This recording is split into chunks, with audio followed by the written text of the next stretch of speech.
watch that show, Elias and the Puppy. Would watch it. Hi.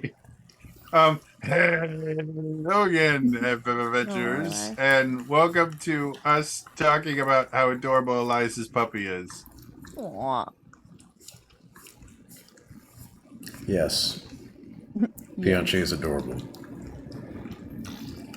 Wait, the dog's name is Pianchi? Mm-hmm. Okay, I love that. I do too. No puppy. Now I'm just gonna have Phantom stuck in my head. We do not need to play anything today. It's just puppy time. Yeah.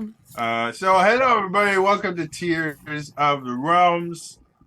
This is our weird Cypher System powered RPG set in our weird homebrew version of the Breath of the Wild / Tears of the Kingdom flavor of Hyrule, and the people below me are the people that are all enamored with the Popper.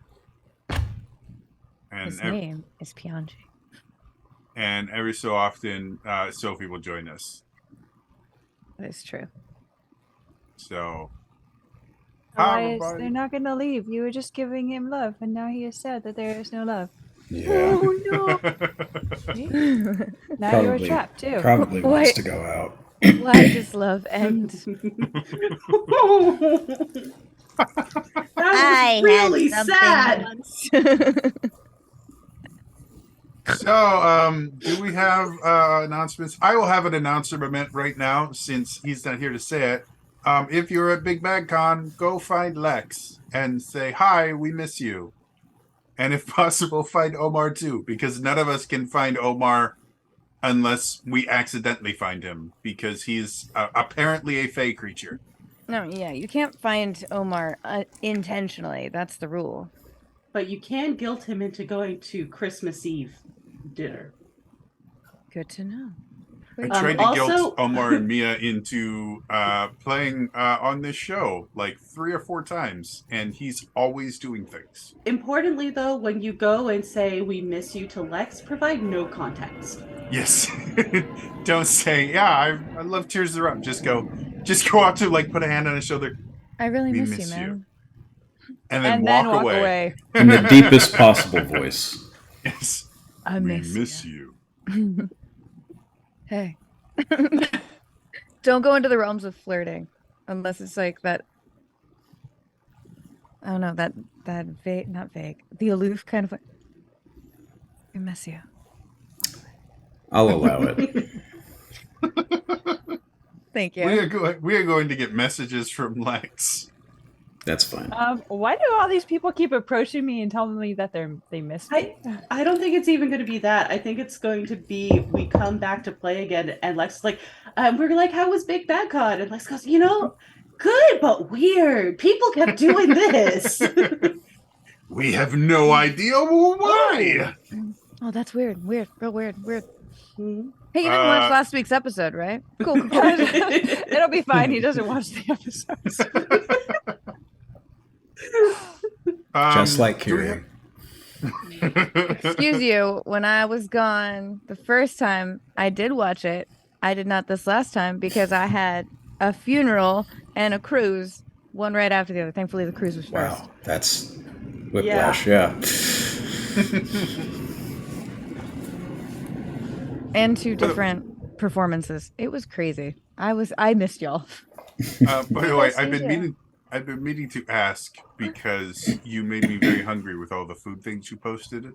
But one of the things you posted was like a pumpkin soup. Somebody gave you a recipe for. Have you tried making a pumpkin soup? Because I want to hear results. I have, but the recipe is not quite. I mean, it's not bad, but it's not what I'm looking for.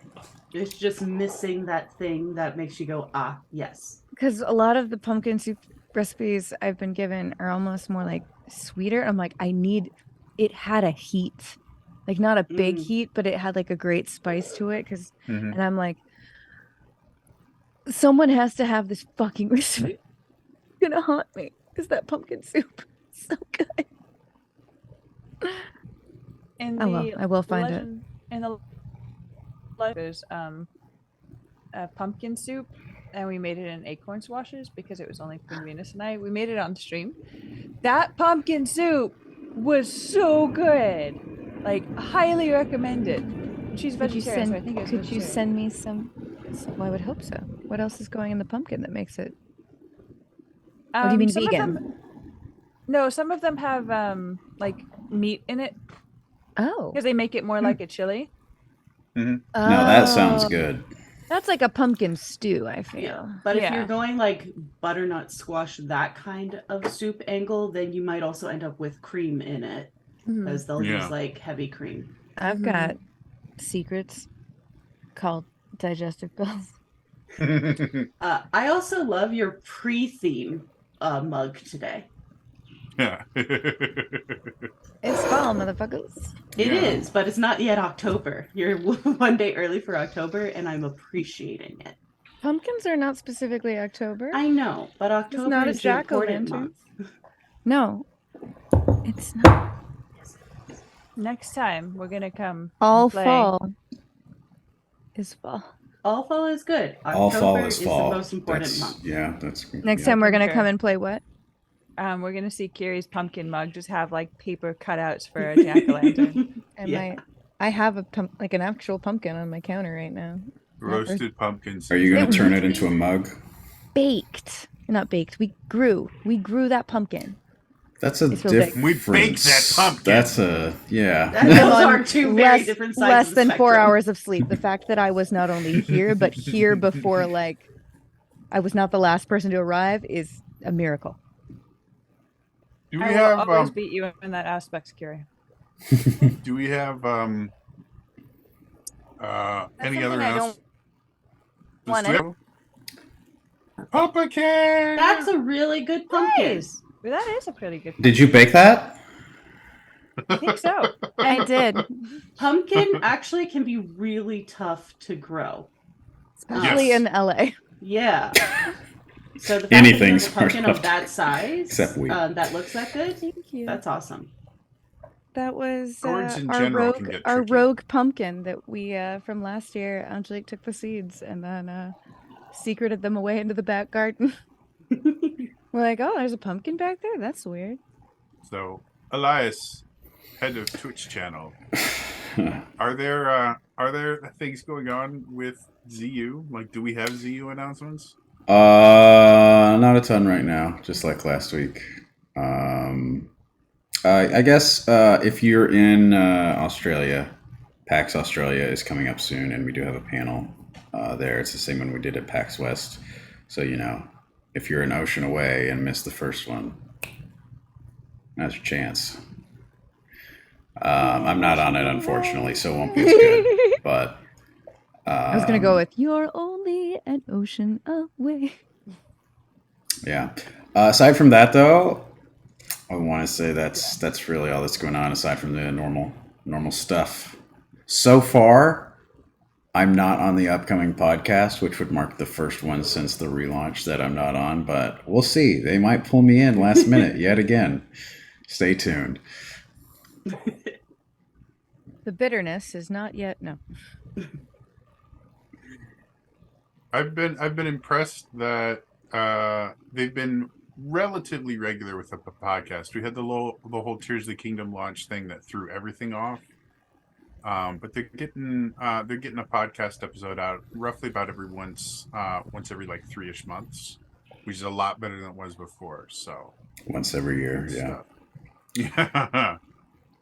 Whenever we decide we're going to have a podcast. The big fat podcast Yeah. happens only once a year. It sure was lengthy. Yeah, there are. When I came in to kind of help hit things back, some of the stuff I found out about, I was like, "Oh, wow! No, that wouldn't have been fun to try to do." I dare y'all to do the ZU podcast, but do it as like the bro podcast that everyone on TikTok Oh. makes fun of. God. So the thing about bokoblins. The thing about bokoblins, man, is Jody, I Jody, you and I will know. stay on a call after this, and we'll knock it out. Yeah. It's just you like so. Canon, Link has pink hair, and I really think that like they have dropped the ball. All Link has pink hair, and we've just been seeing it. But as dude, blonde. I thought Link was a blonde. No, he's pink. It's Everybody's totally into blondes. pink. No one's into pinks, man. No. See, you're not listening to me. Link truly has pink hair. The establishment has tried to convince us that Oh, Nobody no. has pink hair, bro. you're going into conspiracy theory, bro. I'm talking about see the thing about women. I don't talk to my kids. My kids they're not making waves in the world. They're not influencing. They're not contributing. So This podcast brought to you by Hims.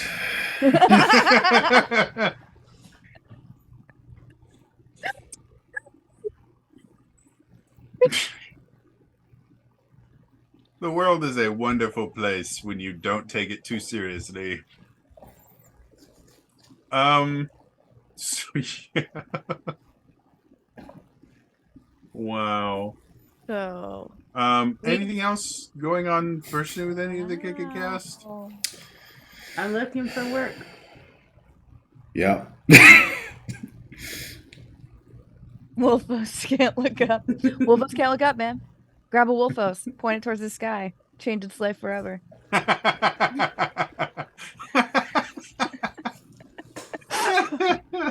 The stars, Bianchi.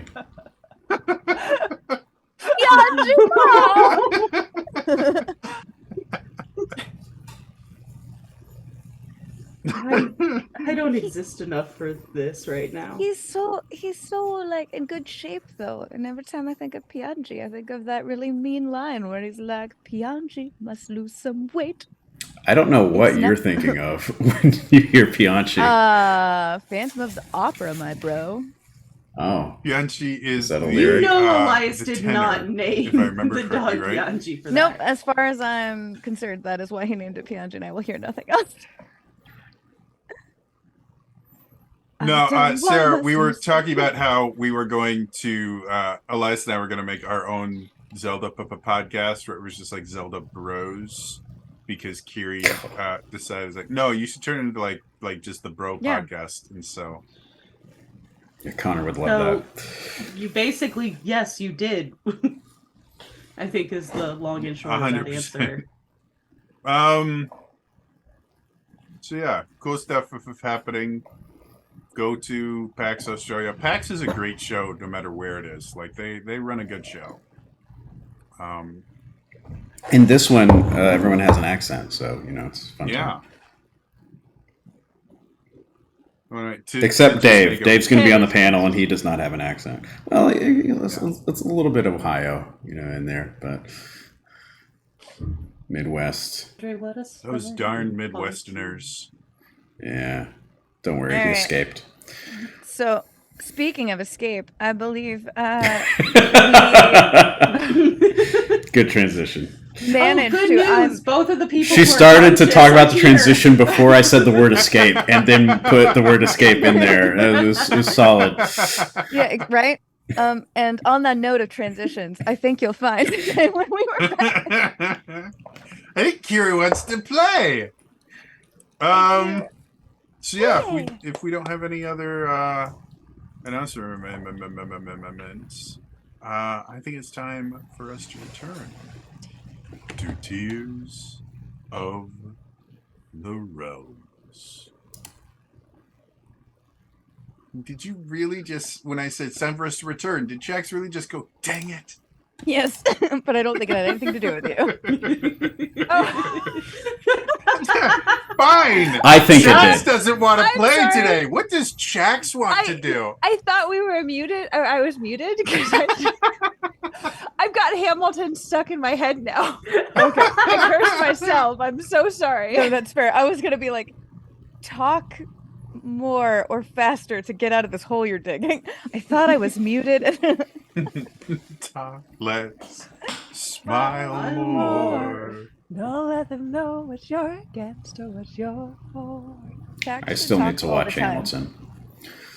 It is are you remarkably doing, man? good. So I we're have an having- entire we're having stand-up a bit Hamilton? that I have been working on about Hamilton and the fact that there are no bases in Hamilton. What? You don't need a There base. aren't. Did you look in that There orchestra are no pit? lead You don't know. bases. There are the closest you get to a bass singer in that is Mulligan, and he's just a low rapper that just magically disappears so that his actor can come back and go, "It must be nice, it must be nice to have Washington on your side." So no, there are no basses in there. It's not that high. It is that he sings the high harmony. His actor sings the high harmony. Which doesn't make sense because the guy playing the bad guy, what's his name, Burr, has an incredibly bad wonderful guys. tenor. Aaron Burr the bad guy? No, there are no bad guys in Okay. Hamilton. That's the point of Hamilton. Okay. For a minute, you're like the bad guy. Oh, Alexander Hamilton. So anyway, I have an entire take your stand-up bit pick. where I talk about the fact that Lin-Manuel Miranda is about to break a blood pact that has existed for hundreds of years, where basses allow tenors to think that they're really popular with women, because we have decided to allow them to do that because we get to play the bad guys. Okay, Imp is correct. The King of England is the bad guy. Good job. That man is the comedy bad guy. relief, and you will tell me nothing else. Yeah. Okay, well, he is the You bad did a guy of the really good job. history. Are we talking about Hamilton or present day? Then, actually, no. Then Carrie's comment about everyone being the bad guy is correct. History. Charlie Yeah. is a perfectly fine king. Do you mean George? Yeah. Is it George? Oh It no. is. It's Yeah. the Mad King George, dear. No, I'm talking about the current king of England. Oh, no. Oh. Charlie is the After, current king. After Elizabeth passed, unfortunately. She didn't pass. That's all. she just got tired of Back- it. woman- Back to the that Bro woman cannot podcast. Bruh. So anyway, there's two people who are not unconscious in this room. I think But you one will of them find is blinded. we eluded your master plan because we're kind of amazing. So now it is time to actually return to the Tears of the Realms.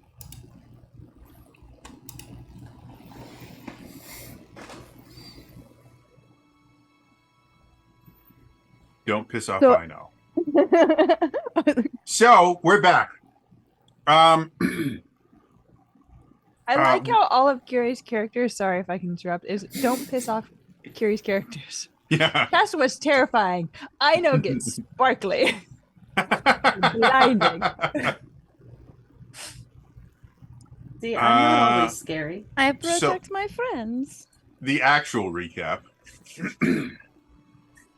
The party of Tearwalkers, after meeting and fleeing from a misunderstanding with the Resistance, were invited to dinner. Excuse me. Were invited to dinner with a supreme potentate of this world.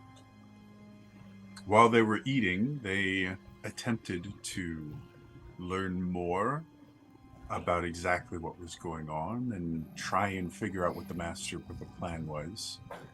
But when the dessert course came around, they soon discovered that the misgivings they had had going into it were exactly correct.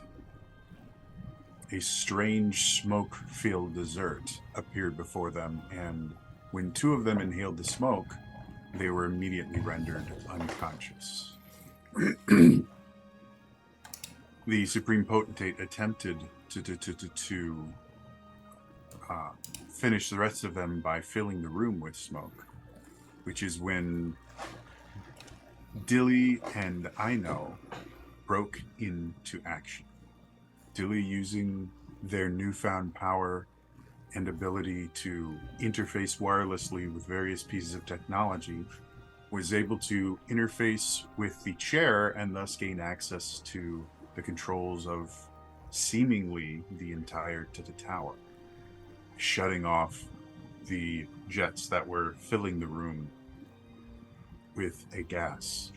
The gas, we soon found out, was not flammable, but was conductive, as Aino was overtaken by the presence of a key and unleashed the Aurora Borealis powered abilities that she contains, which was able to use the conductive nature of the gas and damage the chair, damage the Supreme Potentate, and blind everyone else in the room.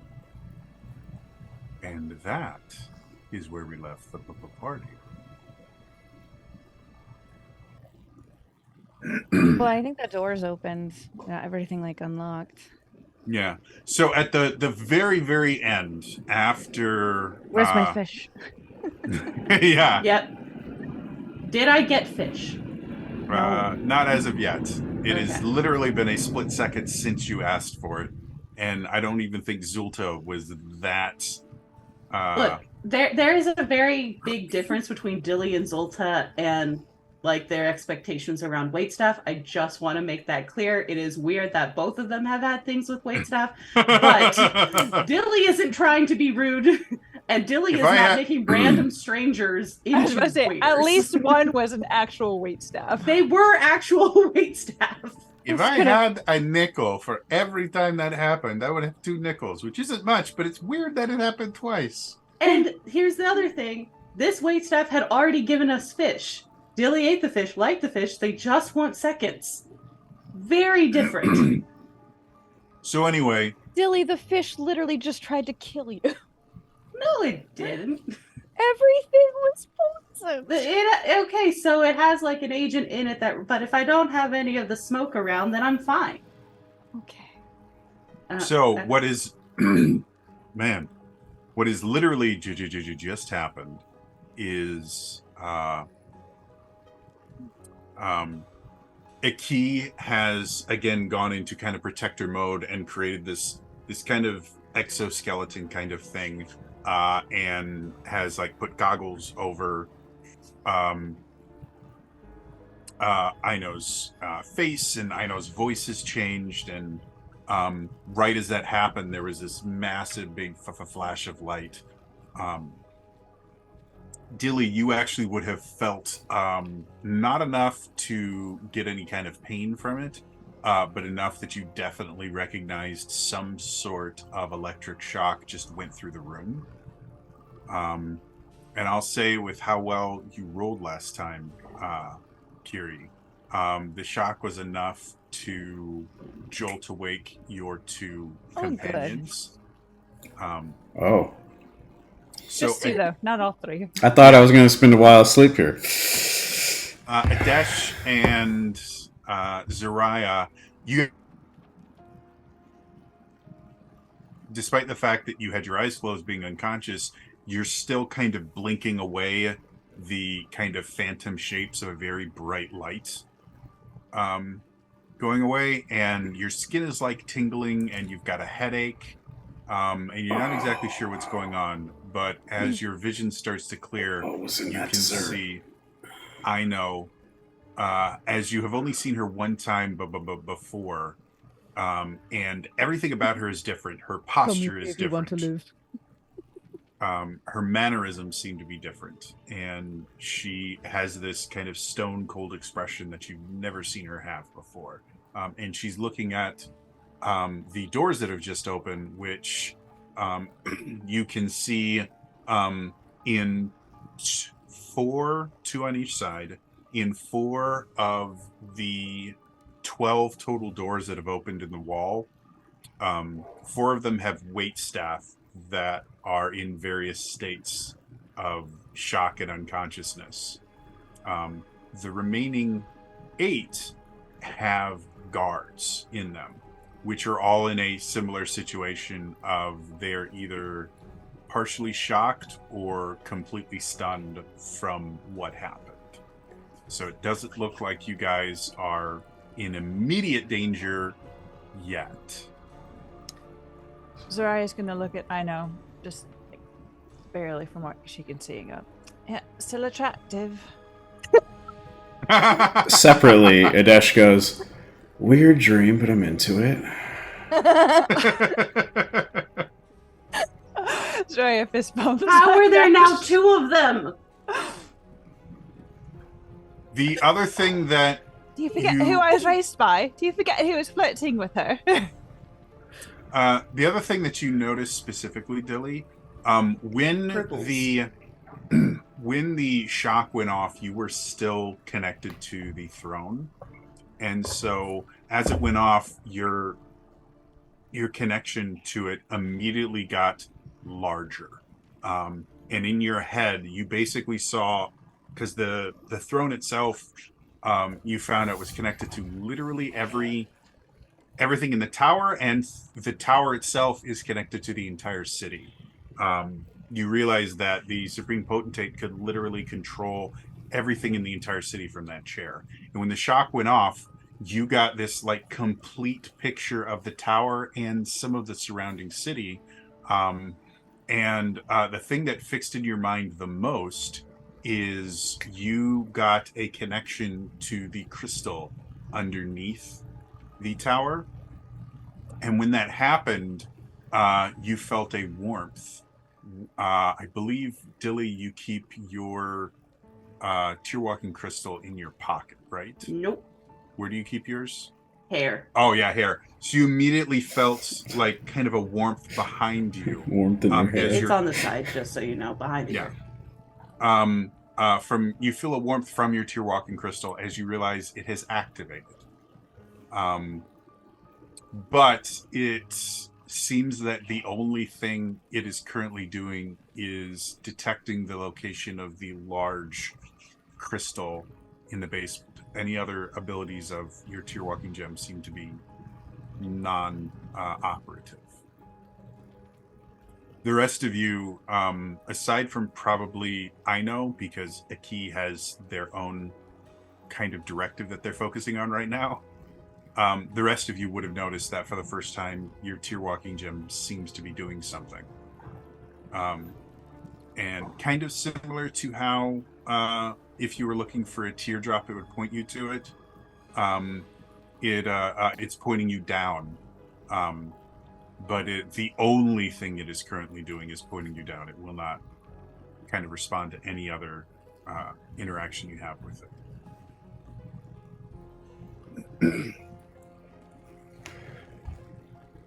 I don't.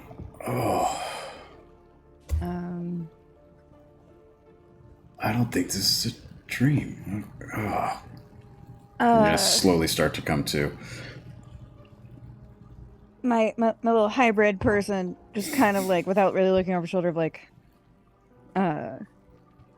either wake Meadow, we need to get out of here.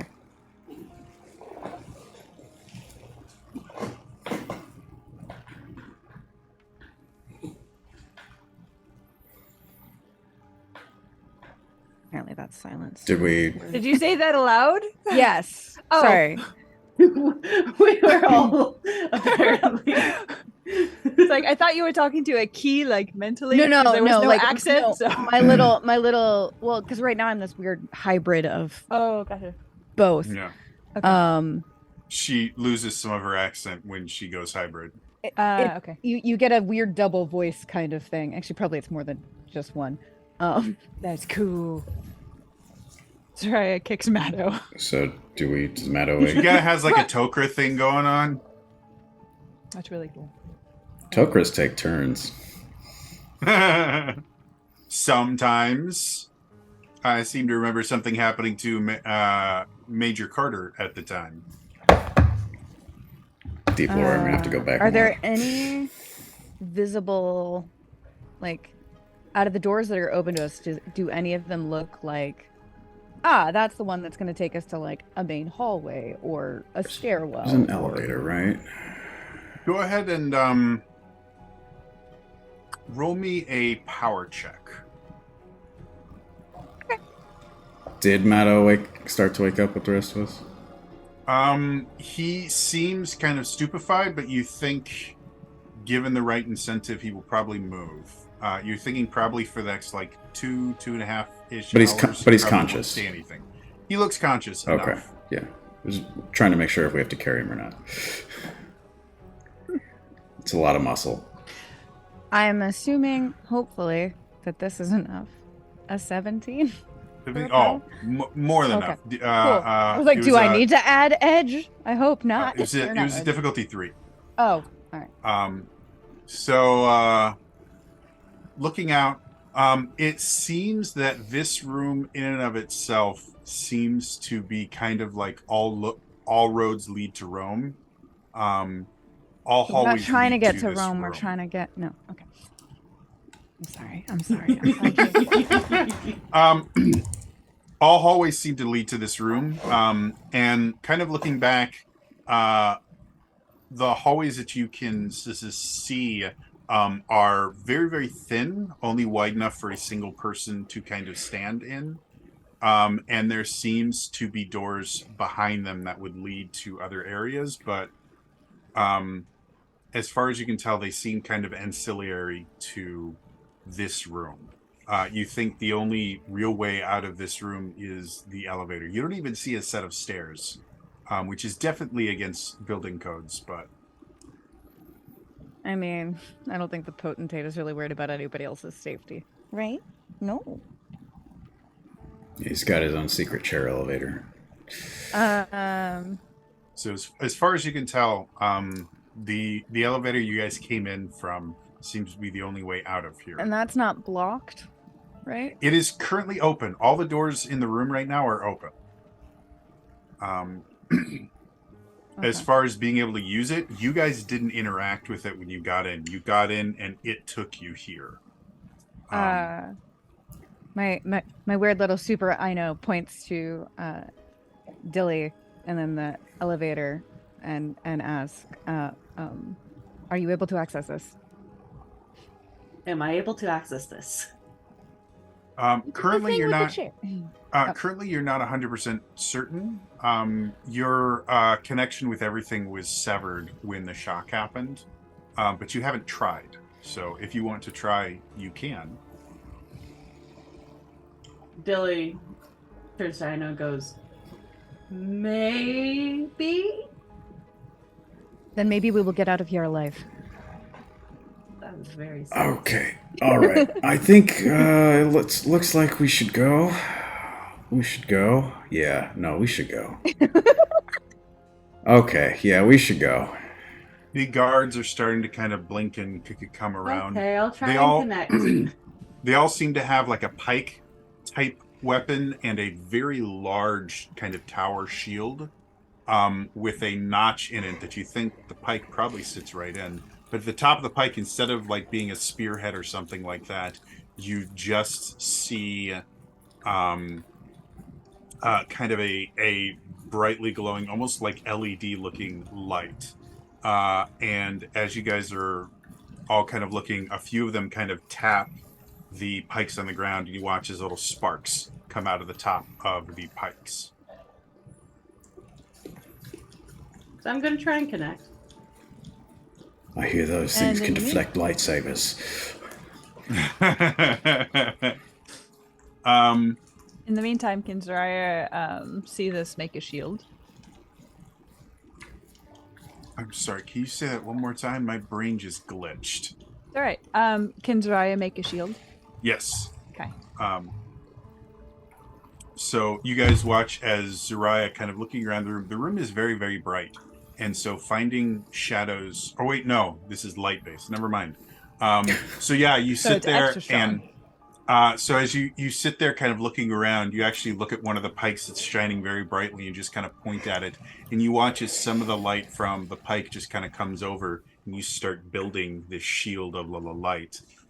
As that happens, Dilly, you look over at the elevator and almost kind of second nature, you just kind of connect with it and you can see the controls.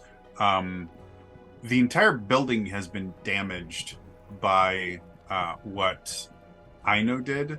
So you're thinking that getting down is not going to be quite as easy as you would like, but you think it's definitely possible if you're in the elevator. Great. Everyone get in the elevator. Yeah, working on it. Come on, Meadow. Come on. Meadow just kind of. Yeah, I know. Me too.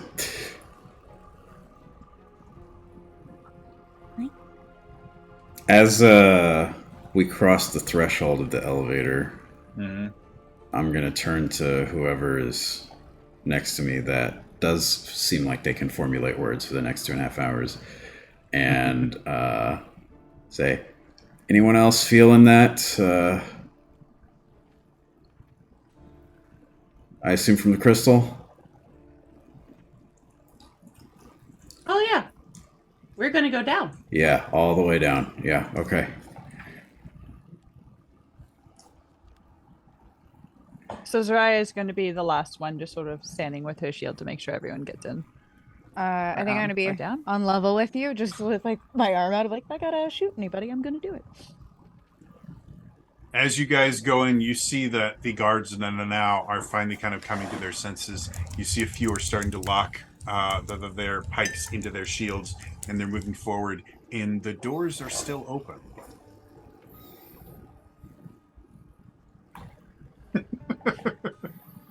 I'm sorry. Can I? There's a lovely hi, the Maharishi 66. They mentioned, oh, someone I follow on TikTok, and Elias had the best response ever, which was, You don't know.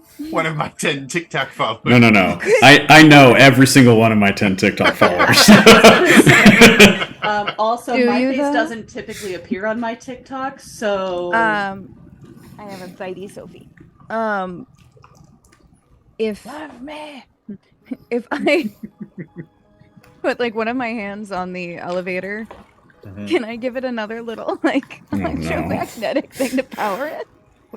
If you'd like to, you could certainly try. You're not 100% certain what it will do. I mean- because as far as you're aware, you have very little control over what, other than the fact that you are filling it full of electromagnetism, you have very little control over the results of what happens when you do this. Okay.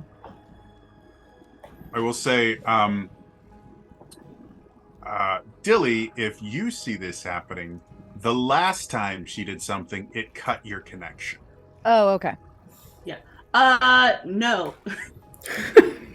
we can go down an elevator with open doors. That's fine. Just stand away from the doors.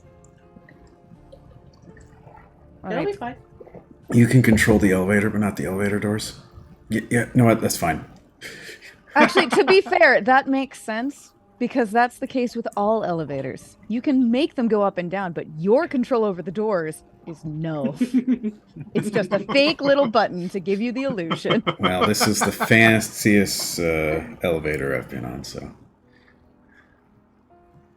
Fantasy Why does that make me sad? Anyway, going down? Yes? Okay. Down. Go ahead and down, make down. me a Going go ahead and make me down. a power check as you try and kind of wrestle with the systems that are somewhat broken from the shock. At what level? This is going to be a difficulty. Just going down is going to be difficulty 3. Going up. Hey, that's a that'll cost 19. you. Going up will cost you. I got 10 more than I Always needed. does. So as you all see the kind of pikes getting closer and closer, you suddenly feel this lurch as the elevator just goes shoom and starts dropping Oh, rapidly. oh. With a 19, I believe you get a minor effect, don't you? Yes, you do get a minor effect. Do you have a minor effect you would like? We don't die on the way down. We don't crash. You were able to guess perfectly the floor we need. That's not bad. That's not. Now, I have questions about how minor those examples are as minor effects. I would say probably a few of those might be a Minor little bit more. effect. You survive. With the specific instance that you guys are dealing with and knowing the players that are involved right now, I will say a minor effect that partially in, and when the elevator drops, the end of it breaks off, and you guys now have a little stun baton in there with you. If you would like that for a minor effect. I don't know. I kind of like the not dying bit. That's fair. See, there's also a minor effect that came into my head first before all the suggestions. What was it? What was it? The doors close. Yes. Sure. Yes. Sure, we can say the door's closed. And I do have a very comfy chair. It's a recliner, so it's very, very comfy. And it's, So you play and then you sleep. I do. It a lot of reclines times. so well that he only takes up the bottom half of his frame. I just always assumed that was because you really wanted to show off you're really cool. I think it I is. do. I like having Hilarious. all of this stuff. You have no idea. It took me months to build those damn bookcases because they were designed by Satan. And if But Oh. they look good. if he follows the actual rule of thirds, then his massive, super comfortable recliner blocks most of it. So Yeah. And Rishi, that is not Gibson. That is actually Callaghan. oh, the No, guitar, Callahan. I think he's talking about the the guitar. Oh, Yeah. yeah, that's not a Gibson either. That's just I don't even know what brand it is. Also, What if it is a It's a we've been Gibson? friends. We've been friends for how many years, and you just corrected yourself. I feel real bad about that. You have no idea. But which It one is- is correct, Jody? Which Leon. one is correct? Kiri Callaghan. That's what it is. Thank you. Callaghan. I don't know why I said Callahan. Kiri Callaghan. That just had to almost be sounded like like a ingrained in Scottish my head. accent. I Your just name is had to have- Callaghan. I just had to have a moment because I was like, "You said it right. Why are you correcting yourself incorrectly?" I don't know why. My brain is so shot right now from stuff. Wait, See, what? I know sad shock part- was so powerful it went into the DM's brain. Yeah. The sad part, I used to live in Waukesha, which is where Les Paul was born, and you can get Les Pauls like everywhere there. And I have this cheap ass like Walmart brand guitar because I don't play, and I wasn't about to spend real money on a guitar that I can't play. My first and only skateboard was a cheap Walmart skateboard. My father's first and only Twitch stream was him unboxing a guitar, one of his newer guitars. I thought you were going to say a Walmart Twitch stream. I'm like, they sell those? No. In Walmart. No, Kinda but he makes has it- like Gibsons and Martins and like. He brought a really nice guitar into a Walmart just to open it there. It's like, by the way, if you guys want to know what a real guitar, no, like, because I went to college in Waukesha too, and there was a place that sold, I think they sold exclusively Les Pauls, and when you go into Waukesha, it says, "Welcome to Waukesha, the home of Les Paul." You got to claim So- something to make your city relevant. Yeah, well, they don't want to be the home of the Slender Man stabbings, so, which happened 4 blocks from my apartment. Wisconsin is the leader in serial killers in the United States. You would think with Ted that much Bundy, cheese, you'd have a lot happier people. But It's We it's do the have a lot of cheese. happier people. There's nothing to do over the winters except contemplate murder. Okay, literally, know I what? started Oh my typing in God. cereal and Google auto-filled He's serial so killers right, from though. Wisconsin. as someone who loves a good cozy murder mystery and is now writing them, I get that. Yeah, Jeffrey Dahmer, Edward Wayne Edwards, Stephen Zelig, Ed Gein. All of my courts. Yeah. There's a lot. We, Don't mind Kiri and I, we're what just you do finagling in- animals. She keeps trying to chew on the cords. It's what you do in Wisconsin. You eat your cheese curds and then you go out and randomly. Anyway, I would like to It's say that random. there's an asterisk there Let's get the that's not what cereal I do aspect. in Wisconsin. I'm not really a big fan of cheese curds. Same. Anyway, so I You're like on cheese. a burger. on this comment of the to be fair that we have managed to shock the GM's brain and they have to reboot. Does that mean that Dilly is able to do distant interface and become the GM? no. That's it. It's a good If try. you use a player intrusion token, that might be true for Yeah, 2 you wanna- seconds. you wanna- You got to playerly intrude. Go for it. I have like a dozen GM intrusion tokens because Yeah. Imp and Sarah keep giving me them. So Don't worry, it's not an actual dozen. I'm seeing the actual number.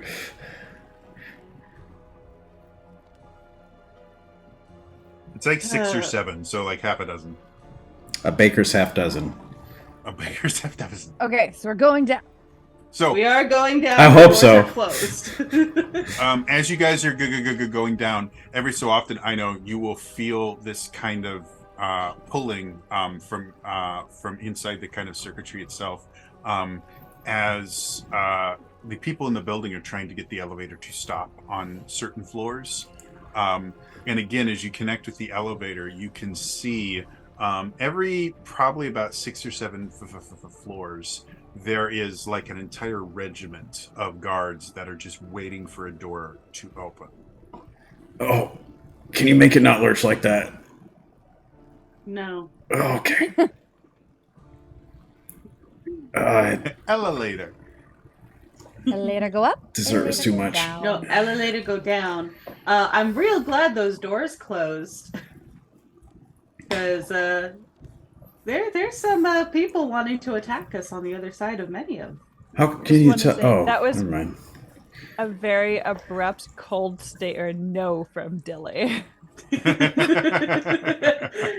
is concentrating. There's not enough time to be correctly social. So as Dilly is completely focused on this, the rest of you guys notice that the room itself is seamless to an effect, to where even where you know where the door is supposed to open, you can't really see the seam of it, and everything else is very, very smooth.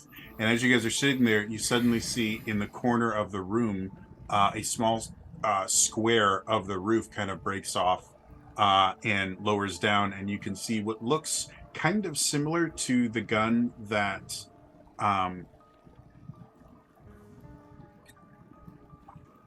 Adesh? Adesh, the thank last- you. I think Yeah, you're the the last only half one with of a that. gun. The guy with the gun. Adesh normally carries just kind of forms and starts pointing at you guys. I would like to use a player intrusion token. Sure. As it forms, because the elevator is still kind of not working as it should, it kind of just does this little shake thing and then falls to the ground ineffectively.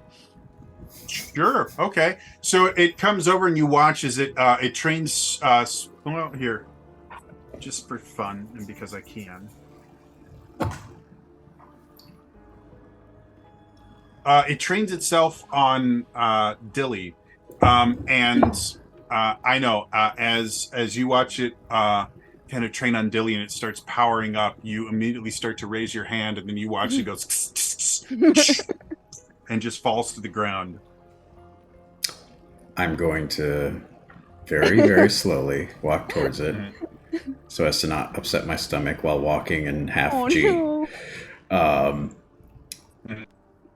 And Your stomach's like 4 floors above you. yeah. And see if it looks like it can A, fit on my arm, B, interface with my chest piece to be usable as a substitute for the one I left behind in my suite. You think with enough time and probably with a little bit of Kess's help, you can probably find a way to utilize it because it uses the same technology. Mm-hmm. But it currently doesn't even have a trigger built into it. It is entirely electronically focused. So you don't think you could use it right now. The stalker Could I armor use kind my of. Sorry. I was gonna ask, could I use my robot builder abilities to help him? You could that? again due to the fact that there's no trigger mechanism, in order to get it to the point where it can fire, you'd have to bare minimum create a trigger mechanism for it, which would okay. take more abilities than you currently have. Fair. Thank you. If you're wondering about your arm cannon, I will make a reference that I believe you should understand. If you've ever looked at the arm cannon with the X-ray scope on, there's an actual trigger that she pulls. Something like that, yeah. So the basic same kind of principle for your arm cannon. There actually is a trigger built into it that you pull. So, last thing, we said that the stalker armor kind of folds into a briefcase like an Iron Man suit. Mm-hmm. So it has some sort of transformative autonomy. Since I am wearing the chest piece still, is there any control within the chest piece itself that would allow me to try to attach it directly to the chest piece and control the fire mechanism that way, or do I think that's a non-starter? I will say you personally do not have that ability. If you've got a player intrusion token, we can. I don't. Yeah, it's. We can say that. I'm just trying to see if it a bit of works. luck.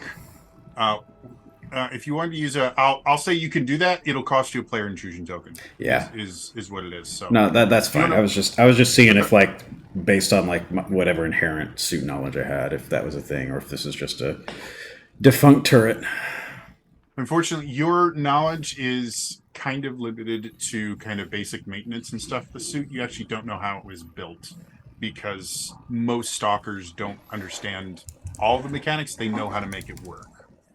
So that's not stuff that you intrinsically know. Okay, just Again, checking. with the robot builder, and with the fact that this is kind of what Kess does, between Ino and Kess, you think you will probably know how the suit works really, really well if you can get it to them. Well, I'll hold on to it, see if it is able to cross, but not holding out hope. Have we arrived at our floor yet? No, you guys are still going down. As you continue to descend, you suddenly feel the elevators stop and like jerk to a stop abruptly.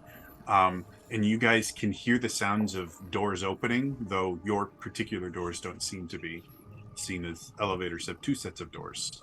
And you suddenly start hearing kind of a pounding from the top half of your door, as it seems that somebody's trying to make their way in. What would you all like to do? Guessing this isn't a planned stop. Oh. Nope.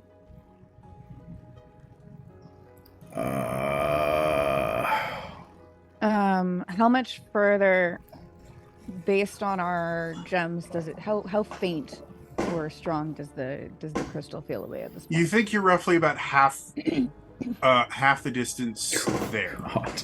Wow.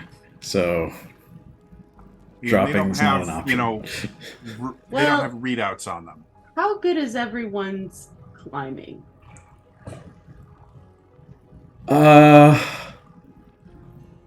No, I normally fly.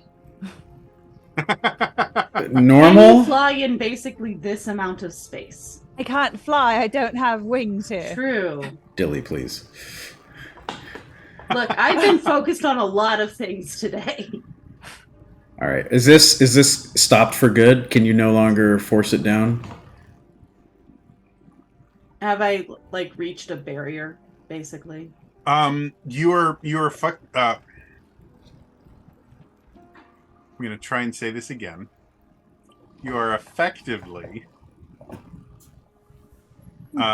fighting with the controls. Somebody outside the elevator has Okay. attempted to wrest control from you. So if you win that fight, you get full control back of the elevator. Up until that point, you think that you guys are stuck here. Is it likely they are outside one of the doors? Or is this more of a remote thing? Because I Yeah, feel would like they be directly outside the doors? I feel like, based on how wonky things are from what we did earlier, I'm assuming remote control is not super great right now in the tower. But I could how elevators work, usually the panels are like right there. Unfortunately for Ino, there's really no way that you can tell right now. If you would, if Dilly, if you'd like to try and figure out where the intrusion is coming from, that would be relatively easy. Be a difficulty 2 power check. Difficulty 2? Yep. yeah, find out and let me know. Well, I got an 11, so. Okay, yeah. The intrusion is coming from, you have stopped between floors, and the intrusion is coming from the floor above you where all the people are trying to kind of get into the elevator. Okay. At this point, the rest of you start noticing that where there didn't used to be a seam, there is now a seam as they're trying to pry open the door. Yes. I know. Eki. So I've noticed that my Aurora Flash ignores armor. Does that include the elevator? Good question. Does it also what- work from like- inside armor? This lovely seam that they've created, can I just like basically reach up and just flood it with that attack? Sure. I'll let you make an attack roll. I'll say that the fact that there is an elevator door partially in the way is going to increase the difficulty to a difficulty 5. Okay. Can I assist in some way? How would you like to assist?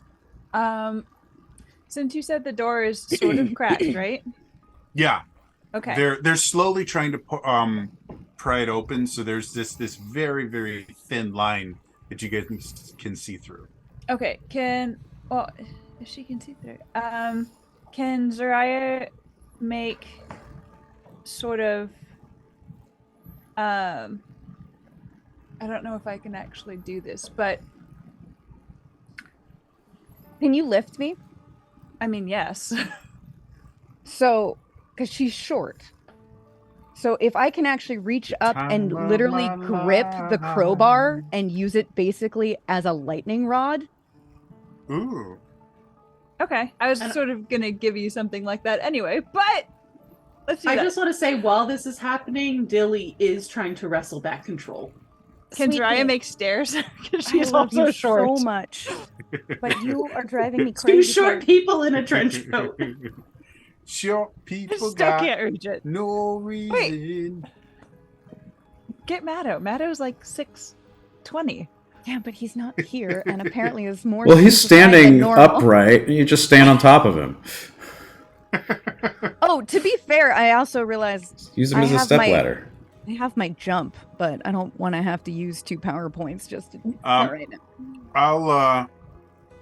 I'll say your lightning rod idea combined with creating a step stool for I know. I'll give you 2 assets for that. So Oh, that takes it from fantastic. difficulty 5 to difficulty 3. That's lovely. I'm also going to use 2 effort. Okay. Which I think brings it down to 1. Sophie, I love you so much, but you drive me crazy, boo.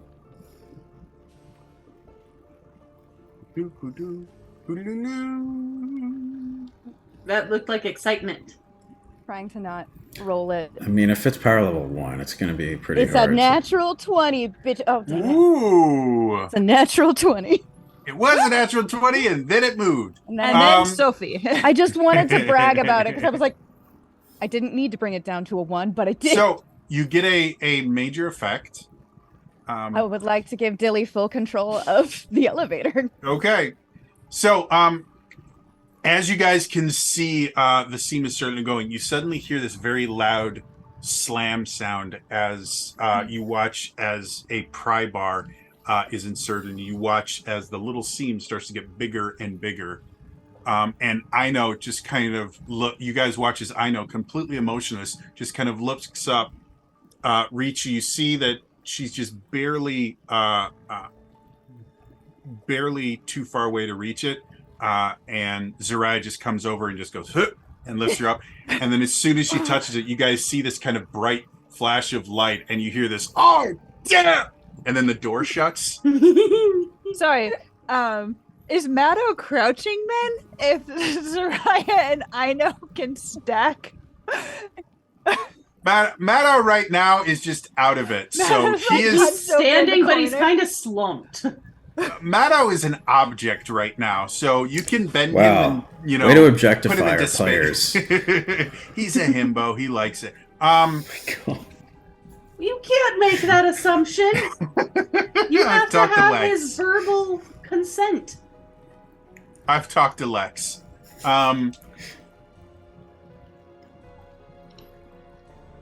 Anyway, so yeah, you guys see that, and as soon as the door shuts, Dilly, you suddenly like systems are on. Like everything starts working the way that you think it's supposed to. Apparently, the damage that the initial spark had done to the systems has just been undone, and you now the You can see time. you can see time. There's a really weird dude in a box. It's just kind of giving you a weird look, and then goes, and then he disappears. But I want to be a companion. But not only do you see that, you also can see like the rest of the building, and you can also see that the potentate is attempting to wrest control back from you. Oh, he woke up already. He is on a completely separate floor. He actually, after descending a little bit, he actually went to the very top of the tower and is now trying to wrest control and failing currently. But you're not sure how much longer it's going to take, because while you right now are connected to everything, you don't quite understand how all the systems work. They're just working for you right now.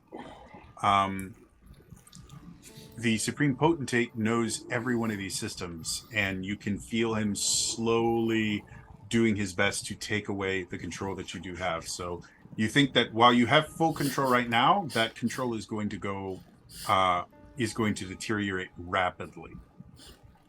Can you cut Going, us off? going, Can you cut going. us off from the network and still keep it?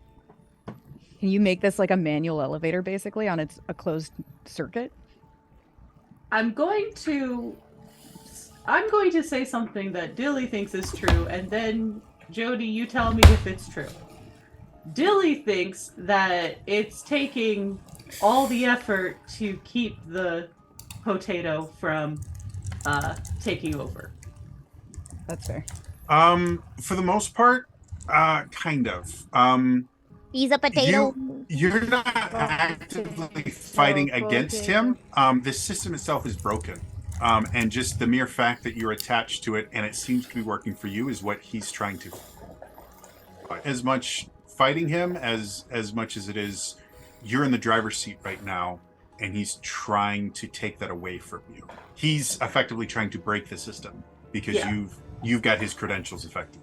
But the energy to do what I'm doing, there would probably be too much expended elsewhere to try and separate us from the whole system. The elevator won't work without the system. Beautiful. So Cool. So Dilly goes, nope, we just gotta go. And Dilly's trying to get us down. So the elevator goes again, and again, stomachs kind of lurch. Gotta warn me next time. As you guys are sitting there, you suddenly In the only like slightly humorous moment that Aino has had up to this point, the Eki Aino hybrid turns towards Dash and just says, "I'm sorry, was our escaping not enough of a warning for you?" Dilly goes, hey. Keeps concentrating. As you guys are going, a few minutes pass, you suddenly hear the sound of like a speaker crackling to life, and then This is a bad sign. Keep going. Did it originally have music when we first went up in it? When you first went up, it didn't. Okay. It was intentionally muted for the ominous ambience. I have another question. Dilly, Is is this a there song an that's playing in your Ipanema head? in this world? There is an Ipanema. There's an Ipanema in every world. Okay. I'm Is a the girl huge the fan. same? Yeah, is it the same girl? Yes, she is multiversal. She's the I only Anna. recently realized that there was an actual girl from Ipanema. It wasn't just a song, that there was a very specific person. Anyway. It's a beautiful song. It's one of the first songs I learned on my tenor sax, because Stan Getz plays a brilliant rendition of it on the tenor sax, and I love that song. So I'd like us to switch soundtracks to the little old lady from Pasadena. I feel like It's there's the just two little old sides of lady someone's from life. Pasadena. Doom, doom, doom. And everybody says that there's nobody meaner than the little old lady. Sorry. Beach Boys. right. This is the Beach Boys, right? Yes. Yes, good. Another My grandma brilliant, also brilliant. was a little old lady from Pasadena. So, So Meanwhile. as you continue going, you guys suddenly feel the elevator start to slow down as Dilly starts to get a little bit more comfortable with the controls and doesn't just like stop you. And suddenly you guys notice that the elevator has stopped and the doors open to a hallway with flickering lights. And at the end of the hallway is a set of double doors that has light kind of peeking around these sides. Did you do that? did I do that? Yes, you are now about 10 floors beneath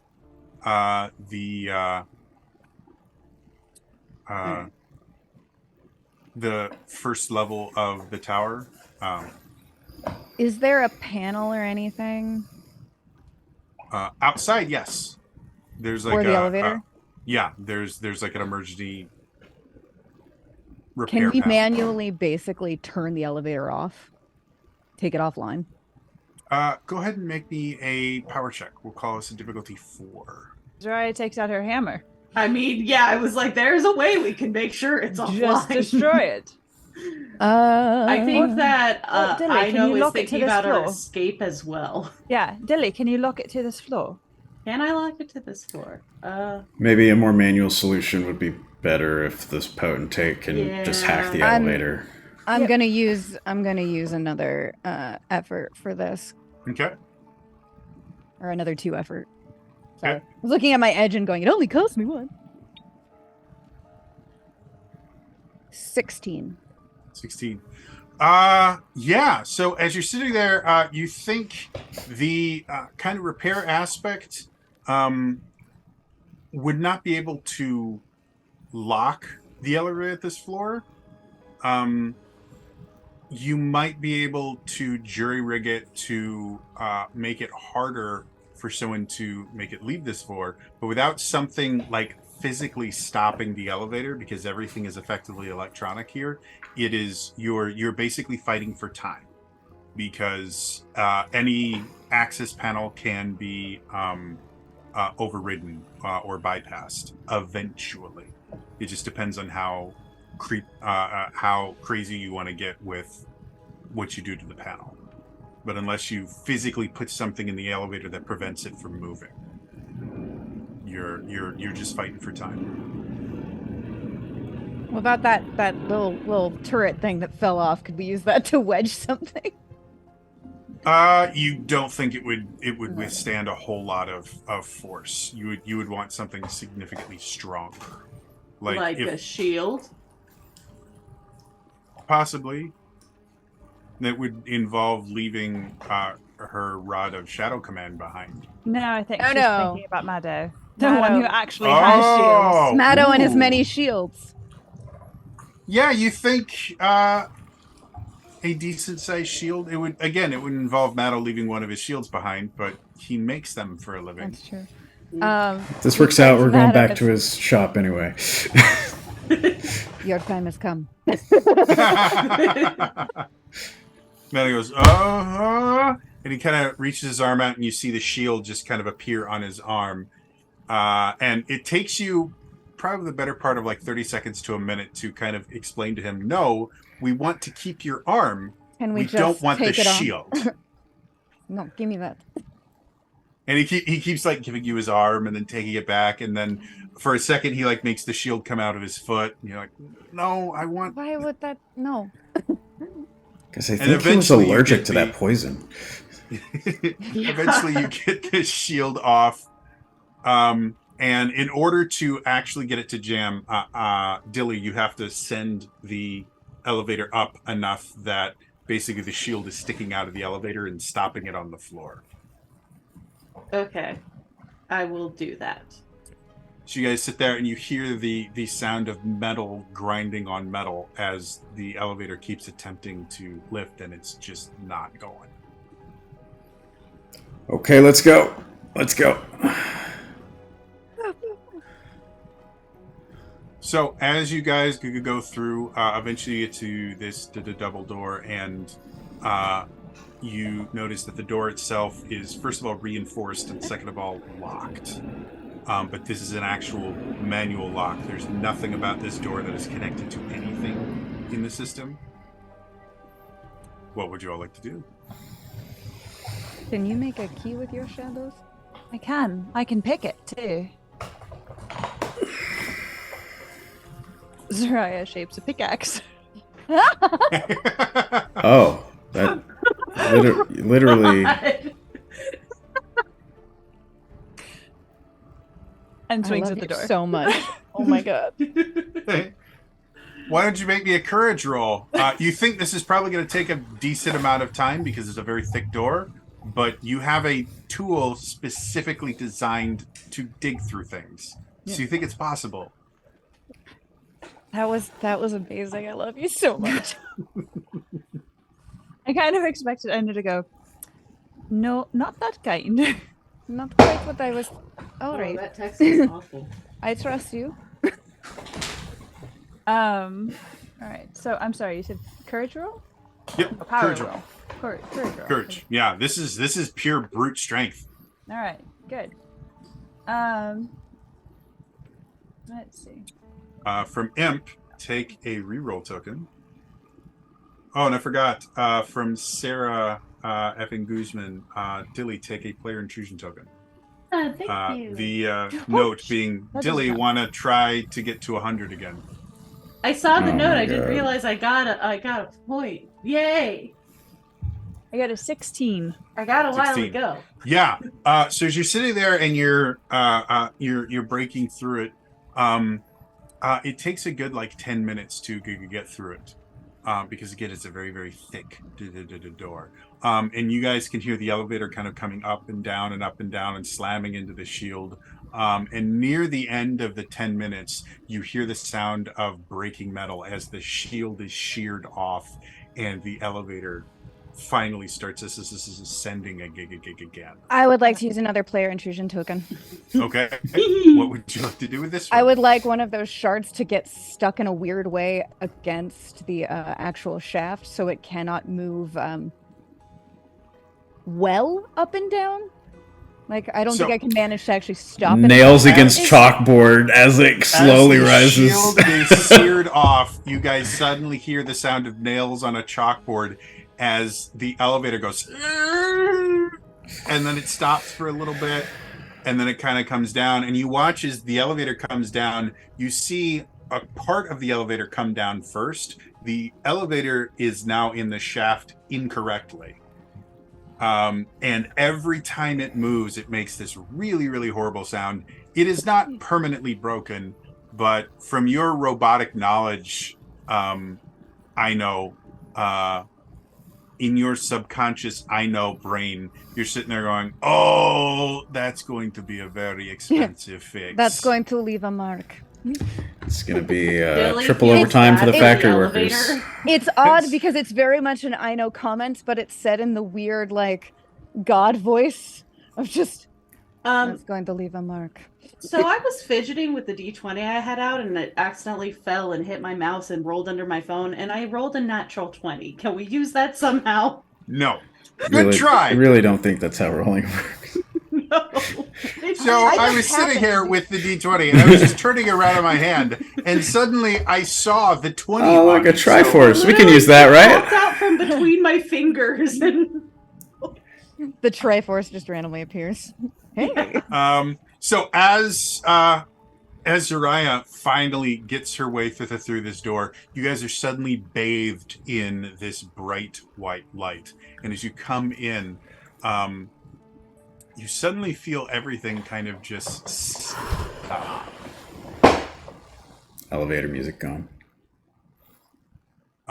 Everything is gone. It seems that every sound itself just kind of stops, and you just see this massive floating crystal in this side of the room. You look around and you can see going up about 60 or 70 feet, this room is massive, and the crystal itself is about 50 feet high.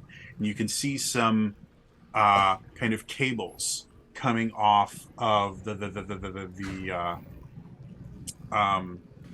crystal itself, but the crystal is free floating. Like the cables hang off the crystal; they're not supporting it in any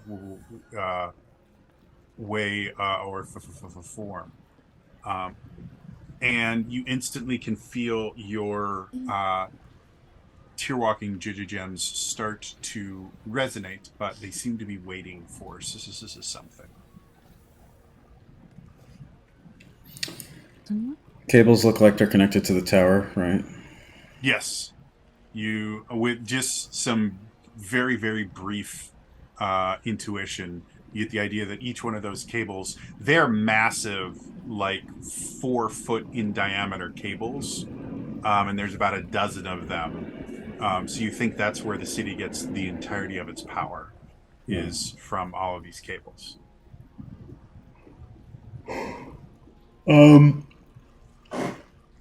Can we see anywhere, either at eye level or a little, however high we can see clearly, any of the places on the crystal where it looks like parts were cut out, or the structure of the crystal was messed with in any way? Go ahead and make me a power check.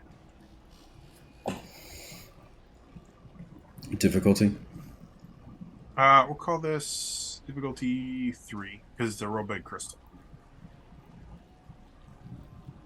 and it's also glowing. So looking for parts that are missing is more difficult than. At least my edge, why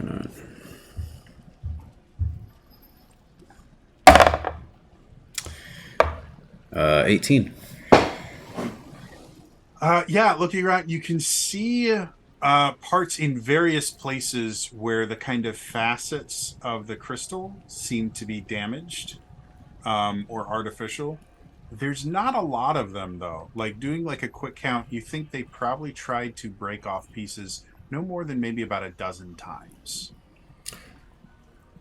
Just out of my own curiosity, do any of the damaged areas have an indentation that looks like it could be in the shape of the tear gem? Not that you can see. Tear thing? Tear...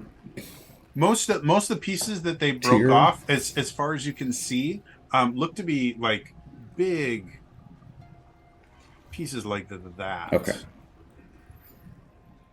How high is it hovering off the ground? It's kind of like on a pedestal that sinks in. So you actually can't see the bottom of it. But the pedestal where it ends is probably about 5 feet off the ground.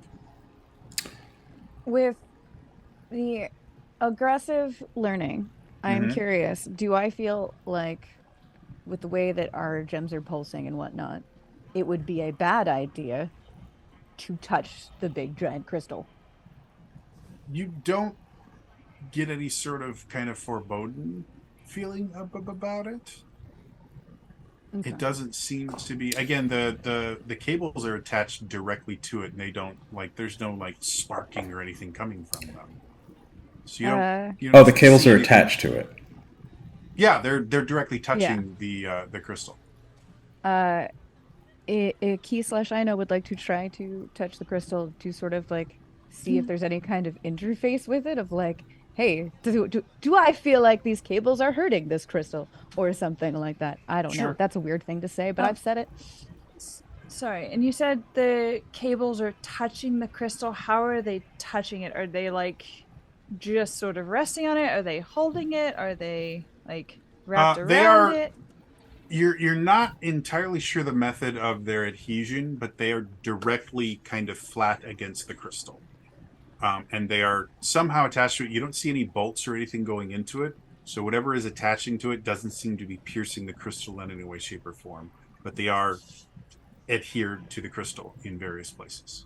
So, sorry, I'm trying to get a picture of this in my mind because if they're flat against the crystal, are they flat against the crystal just on the top? Like, just as an outside, like, does it look like they're suction cupped on it? I know we can't see that as characters, but I can't vision it. So effectively, the crystal itself looks is kind of an oblong. It's much taller than it is wide. Mm-hmm. And if you've ever seen like the old school Final Fantasy games where the crystals are kind of like, I can't think of the. It's like two tetrahedrons put on top of each other. Mm-hmm. That's kind of what you're looking at, and it has multiple facets. And so on the facets, you'll see one of these effectively just very large wires that is pressed up against it and forms a seal with Okay. a ring. Okay, thank you. So Way up high. Does anything happen with it when Ino touches the crystal? I know when you touch the crystal, you feel your Tearwalking gem kind of awaken, and you now feel like the abilities you normally have with your Tearwalking gem are now completely restored, and you also realize you know how to leave now if you guys want to. And as that happens, a key no longer feels that you're in danger. Oh, I will let you decide how that affects a key, but So as she like reaches up, there's like this big sigh of relief, and as her shoulders just kind of relax, it's almost like all of the armor just kind of becomes this little like stole that's actually just a key, just wrapped around like happily, like, oh, good, safe. And as regular Ino goes, I found the way out. And as Hearing I know, that as you Dilly kind of wants to come back touch. to consciousness again, you feel this kind of nuzzle on your cheek, and you see Oh, a key just sitting there and getting comfy. you're my buddy. Okay. I touched the crystal. I'm not going to lie. I kind of thought you were going to get warp back as soon as you touched it, but how do we get back?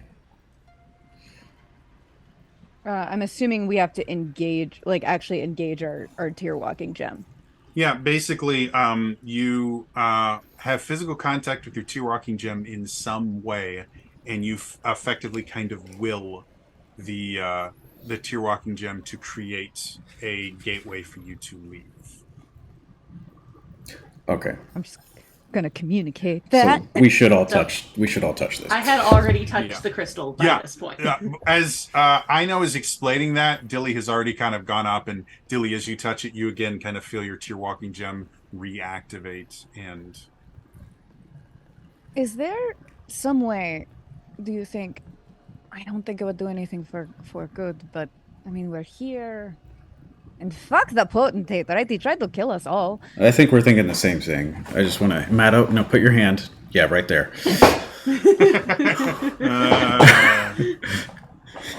Does touching the crystal help Matto? Any of Does this it clear up his mind at all?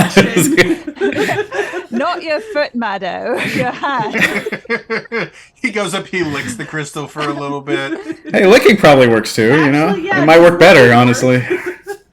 I don't know if they're getting You their see, power you from watch as his vampires hair or just something. stands on end for a little bit, and then slowly goes down as the static charge is released into the air around him. Okay. Yeah, we should try to destroy these cables before we head on out. I'm thinking, right? Look, the potentate clearly had some sort of magical ability he wasn't telling anyone about, so he'll still be at a personal advantage. But if we plunge this city into darkness, it'll even the playing field via anarchy a bit to where, at the very least, things will change in some way. Or people will see the potentate for what he is, and maybe then that rebellion will get more. Do we think, now that we're interfacing with it, that we might be able to also maybe kind of, it's gonna sound weird, empower the crystal to just go, "Fuck you, cables"? I don't know. You think that's outside your realm of abilities right now. You have very little understanding of how your Tearwalking gems work, much less how this massive crystal works. it's something that with enough study you might be able to do. But as you guys are kind of discussing this, you could hear the elevator slowly kind of coming to a working presence. You don't think you have an unlimited amount of time here. Cool. How are the cables attached to the crystal? You're not entirely sure. There's these rings that are attached to the crystal, and you don't see any sort of mechanism that's keeping them there, but they are very, very solidly there. And then the cables themselves are just very large, kind of metallic. Are they within fibers. our reach? A few of them are. Again, this is a massive crystal, and there's a dozen of them. Okay. Um, While So- they are experiments, sorry, go ahead. I was just gonna say, so you're saying he liked it, so he put a ring on it. Yes. Anyway, keep going. While they're licking the crystal and figuring out what's going on, because Soraya is sort of interested in plunging the town into anarchy, can she create like a shim of some sort to try and like lever it in between where the crystal is and where it's sealed? If she had more time, you think you might be able to figure out exactly what's keeping there. There's no Okay. scene that you can really see that would allow you to get in there and pry as of right now. Okay. However, the cables themselves are, as far as all of you can tell, removing the cables from the crystal you don't think is something you guys have the time to do.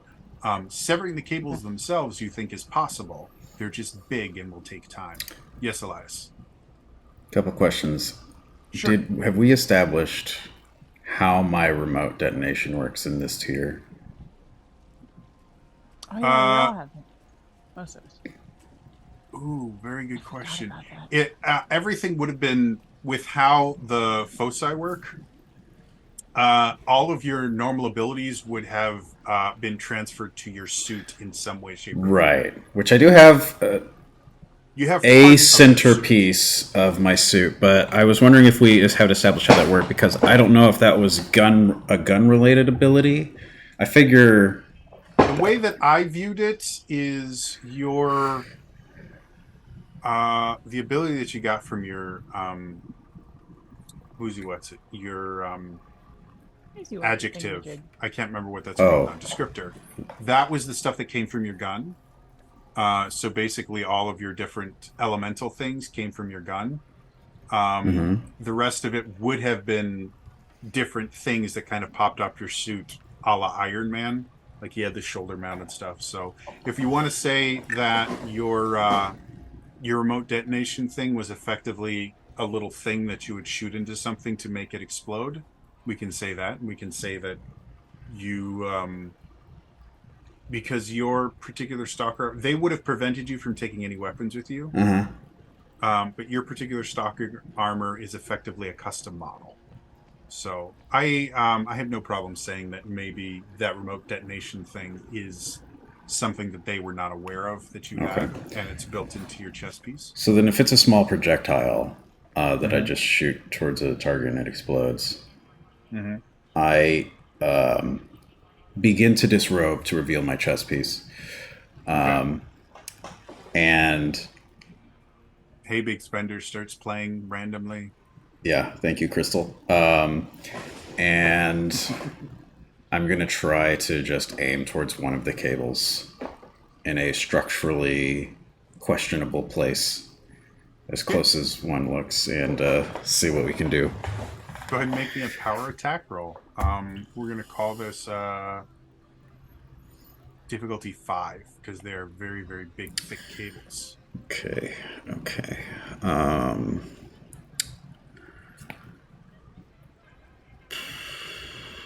I'll take one, sure. But that's going to be 3.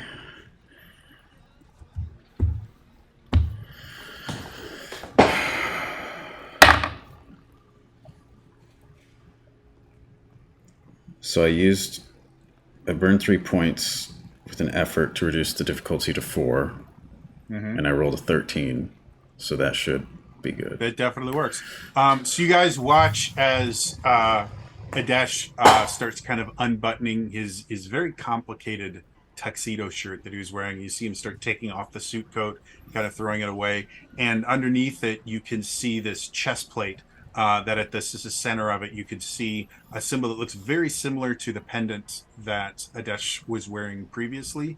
And as he Chica, gets, yeah. as he opens it up, you guys suddenly see this little kind of hole right underneath where this thing is, and you watch as it just goes, and this little dart goes out and just kind of sticks in one of the power lines and just sits there for a moment, and you all kind of have this.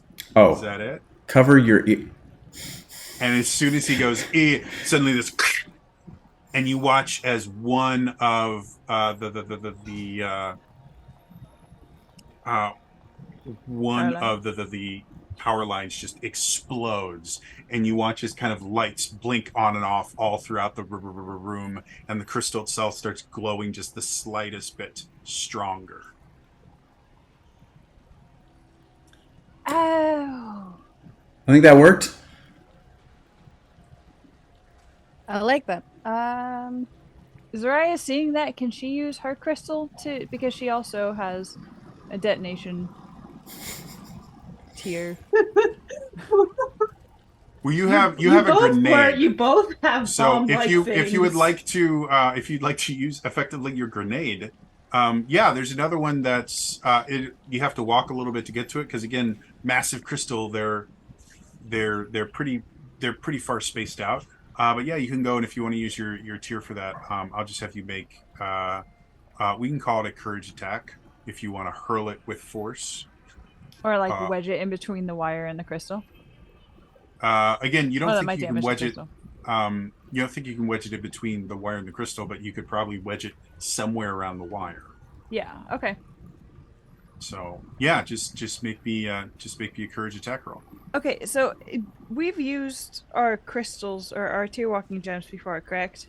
Someone has, and it doesn't like destroy them or get rid of them or do something like that? So the tier drops are single use items. If you use it, it's gone. Okay. It's the one that you have is effectively just a grenade. Yeah. But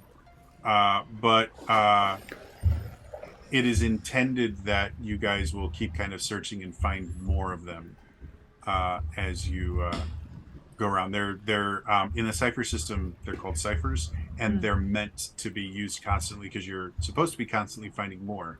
Okay. You guys have just been in a particular area where any teardrops that you might have found would have been found by the potentate first. Okay. Cool. Then Zarya is going to become inspired by Adesh's explosive and use hers, because she hasn't used one yet, and so she's really interested to see what it's going to do. Go for it. They said make a courage attack roll. Yep. I'll say, since you're not technically trying to get through the armor, you're just trying to hit the thing, we're only going to call this a difficulty 3. Okay. There are my d20s. 13.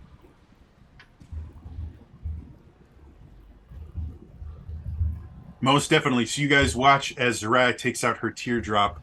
And when you first saw the teardrop when you found it in the forest, it looked very, very different. It had kind of a magical essence to it. But it looked very much like something Aruna might have created.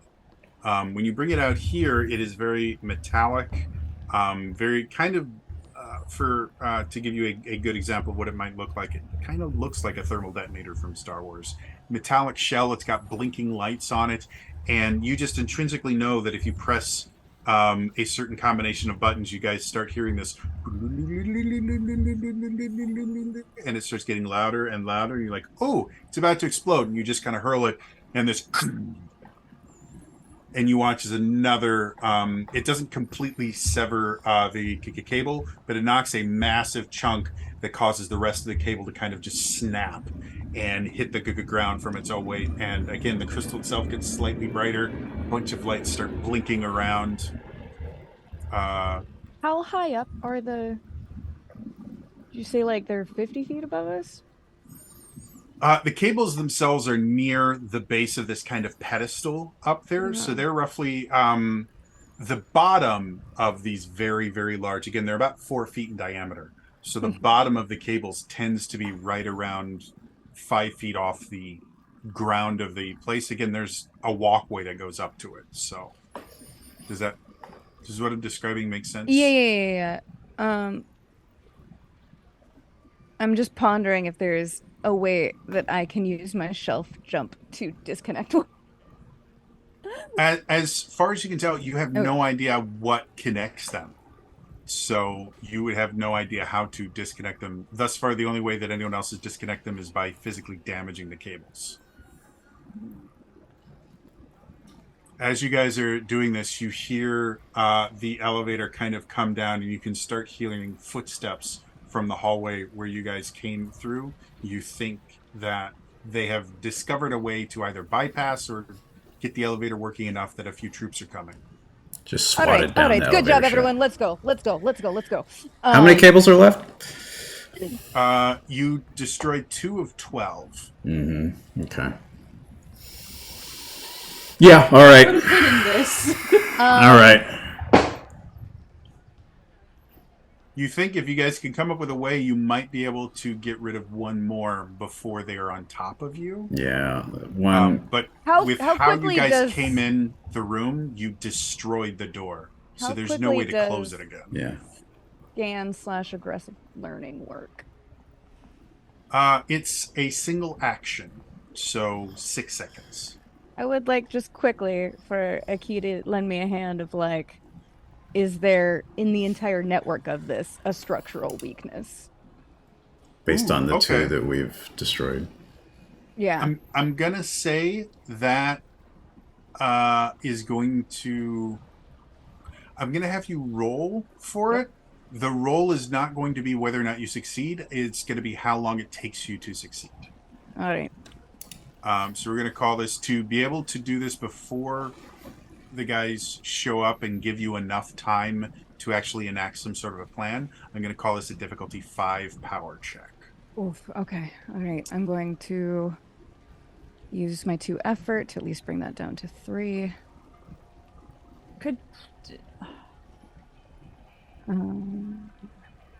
For anyone watching, I'm going to remind everyone, one of the things you can get are recovery rolls, which are basic, just free ways for people to get their points back. And for those of you playing, your first recovery roll of the day takes a single action.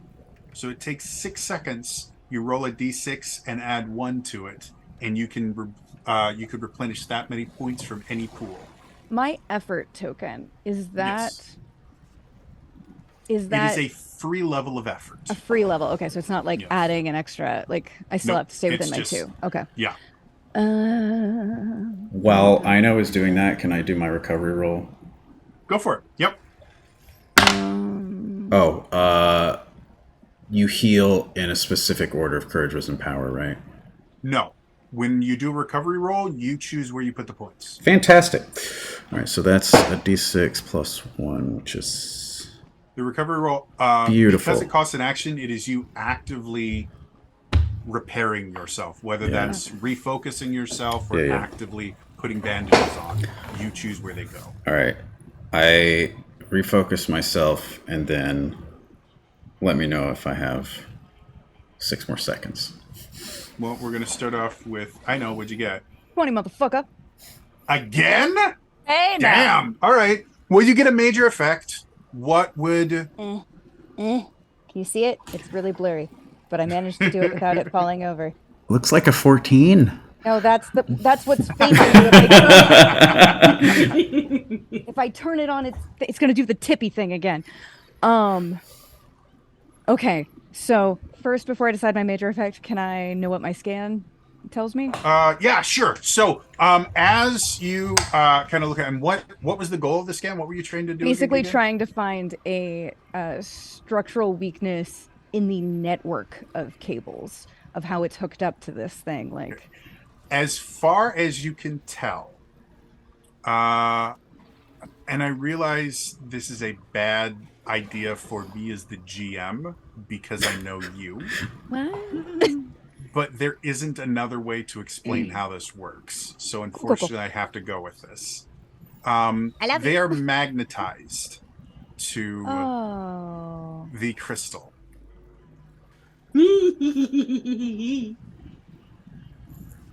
The and it's electromagnets. So there's a current running through those rings. There's a current running through the rings that's creating a magnetic field.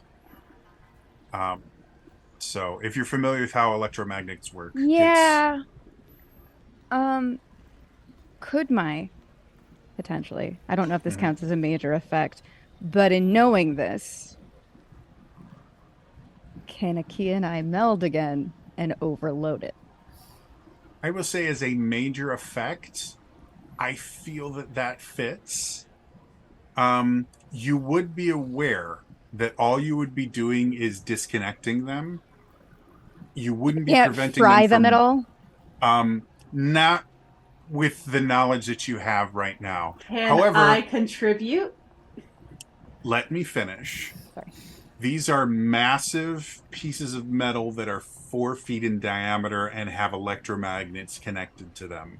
Simply disattaching all of them will take a significant amount of time and effort to put them back on. So this is not a permanent break. This is a massive step for them. And because this is their sole source of power, they will not be able to use any machines to help them put it back I'm on. also realizing that means whoever got in the elevator is the only people who will be able to come down to this room for a while. That's fine. Yeah. All right. Those I poor mean, people. depends on how long and how food could get down. Right? No matter how you paint it, it's a good thing. That's fair. I would still like to help because I'm trained for tasks involving electrical machines, and you made them electric. So, How would you like to help, my love? As I would say, there's not really a ton more you can do in this particular instance because it's a major effect. It's just going to happen. yeah, But if you want to be part of that, yeah. you're just, yeah, and I just I want to be included. I just want to be included. I think I know how they could help. Sure. What do you got? If Ilea doesn't already have an idea. No, go. Tell me. Assuming that the major effect is to re Super Saiyan and EMP and the cables disconnect, Dilly could then quickly follow up with the sort of hacking ability as everything is fritzing out for the giant cables hanging from whatever their B point is to detach. Sure. Okay. So let's describe it this way. So, I know as you're sitting there going, okay, we need a key, if you would be so kind. And you watch as a key kind of jumps off and just starts like anime jumping from different places in the room. And sees Just the like means choo, of choo, choo, choo, choo, choo, choo.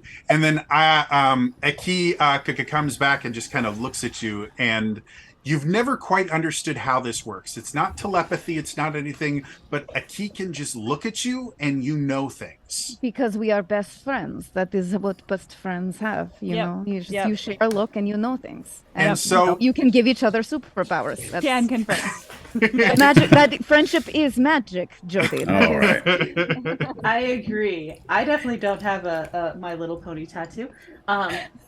So as you sit there, you suddenly realize that this is all done through magnets, and that your abilities that you're still not 100% aware of, but you know they have something to do with magnetism and other things like that.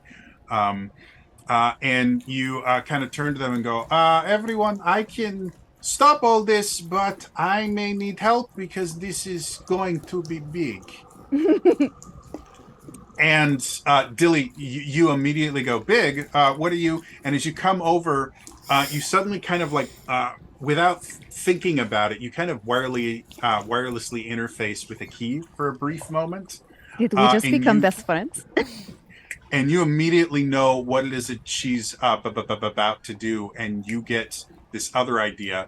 And so as she's sitting there going, everyone get ready, this is going to be big, you watch as Dilly, without saying anything, just runs away from the group and immediately goes over to a wall. And just to get everyone involved, because I think this is a cool kind of cinematic scene. As you get over to a wall, you sit there and you watch as Dilly just starts banging on the wall.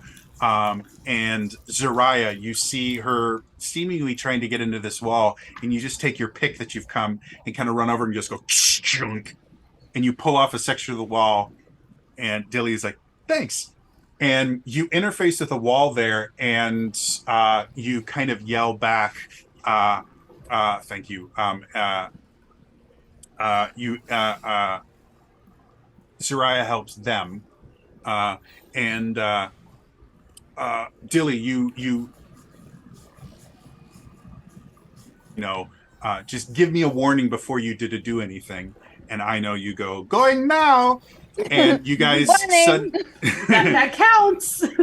you guys suddenly see this kind of beautiful aurora borealis just start forming and spreading out from Ino, and you watch as it gets brighter and brighter, and then you start feeling kind of static on your arms, and your hair starts standing on end, and as soon as it gets to kind of a critical mass point, Ino, you do the whole kind of matrix. Okay, got him. Click. And you watch as these massive cables start falling. Watch your head. As they're falling, you guys realize there's really not a safe place in this room. And as you all come to that realization, your tear walking gems activate, and you guys see a circular portal that looks very similar to the one that you stepped through initially appear before you. And before the cables can drop completely, because they're attached much higher up, before they can drop completely on you, you guys all kind of step through, and everything goes dark. For Fuck you, everyone. potentate. These were really big changes in the light that our eyes are getting. Yeah. We're effectively blind. Almost as big as the changes about to come to Etsu Karamala. Somehow, inexplicably, one singular piece of paper has been left behind that is just a very quick and crude drawing of Ino flipping off the potentate. No. Except Yeah. there's colored pencil, so it's like super Rory. People are like, how did you have time to do this? Oh, there was a very long elevator ride. As you all come back through, the first thing that you notice is the rain. This isn't an oppressive thunderstorm that makes you fear for your safety. This is a relaxing, calming, almost kind of baptismal blessing.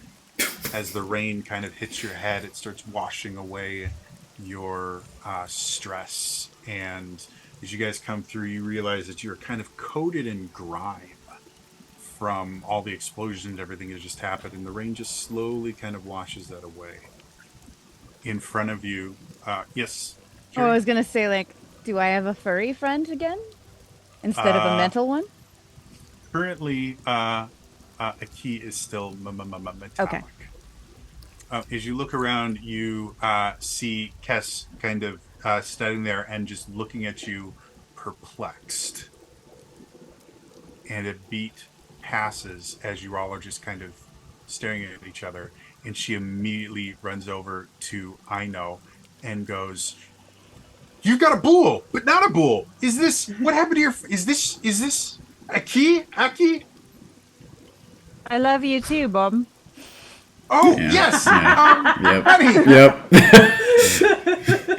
She comes over and she kind of gives Zariah a hug. Go talk to the But boo.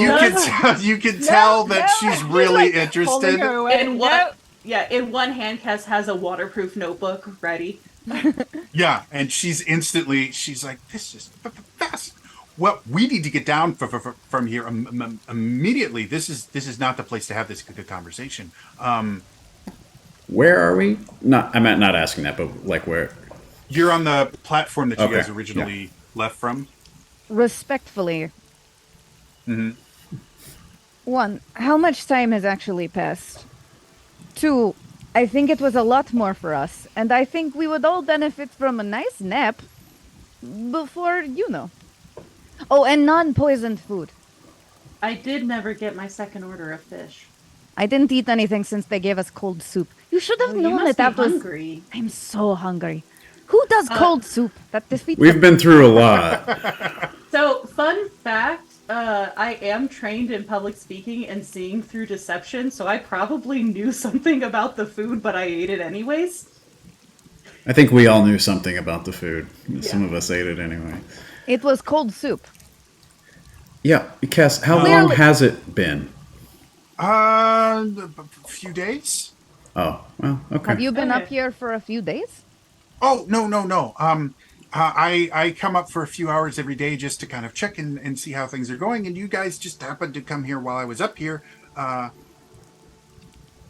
good. So it doesn't look like we've done a weird time thing. Yeah, let's get down. Were you worried about weird time things? Is this something that we need to be worried about? Did you time travel? Apparently not. No. Well, not Okay, really. well, We'll we talk can about talk it. about it. We can talk about it later. And then you see someone kind of come up and kind of take Kess aside for a moment. Just yes, I understand. Okay, there's a meal waiting for you. Why don't we just deal with that and we'll deal with the rest of this later. Okay? Yes. Good. We'll debrief after the meal. All right? After a bath, please. Yes, that too.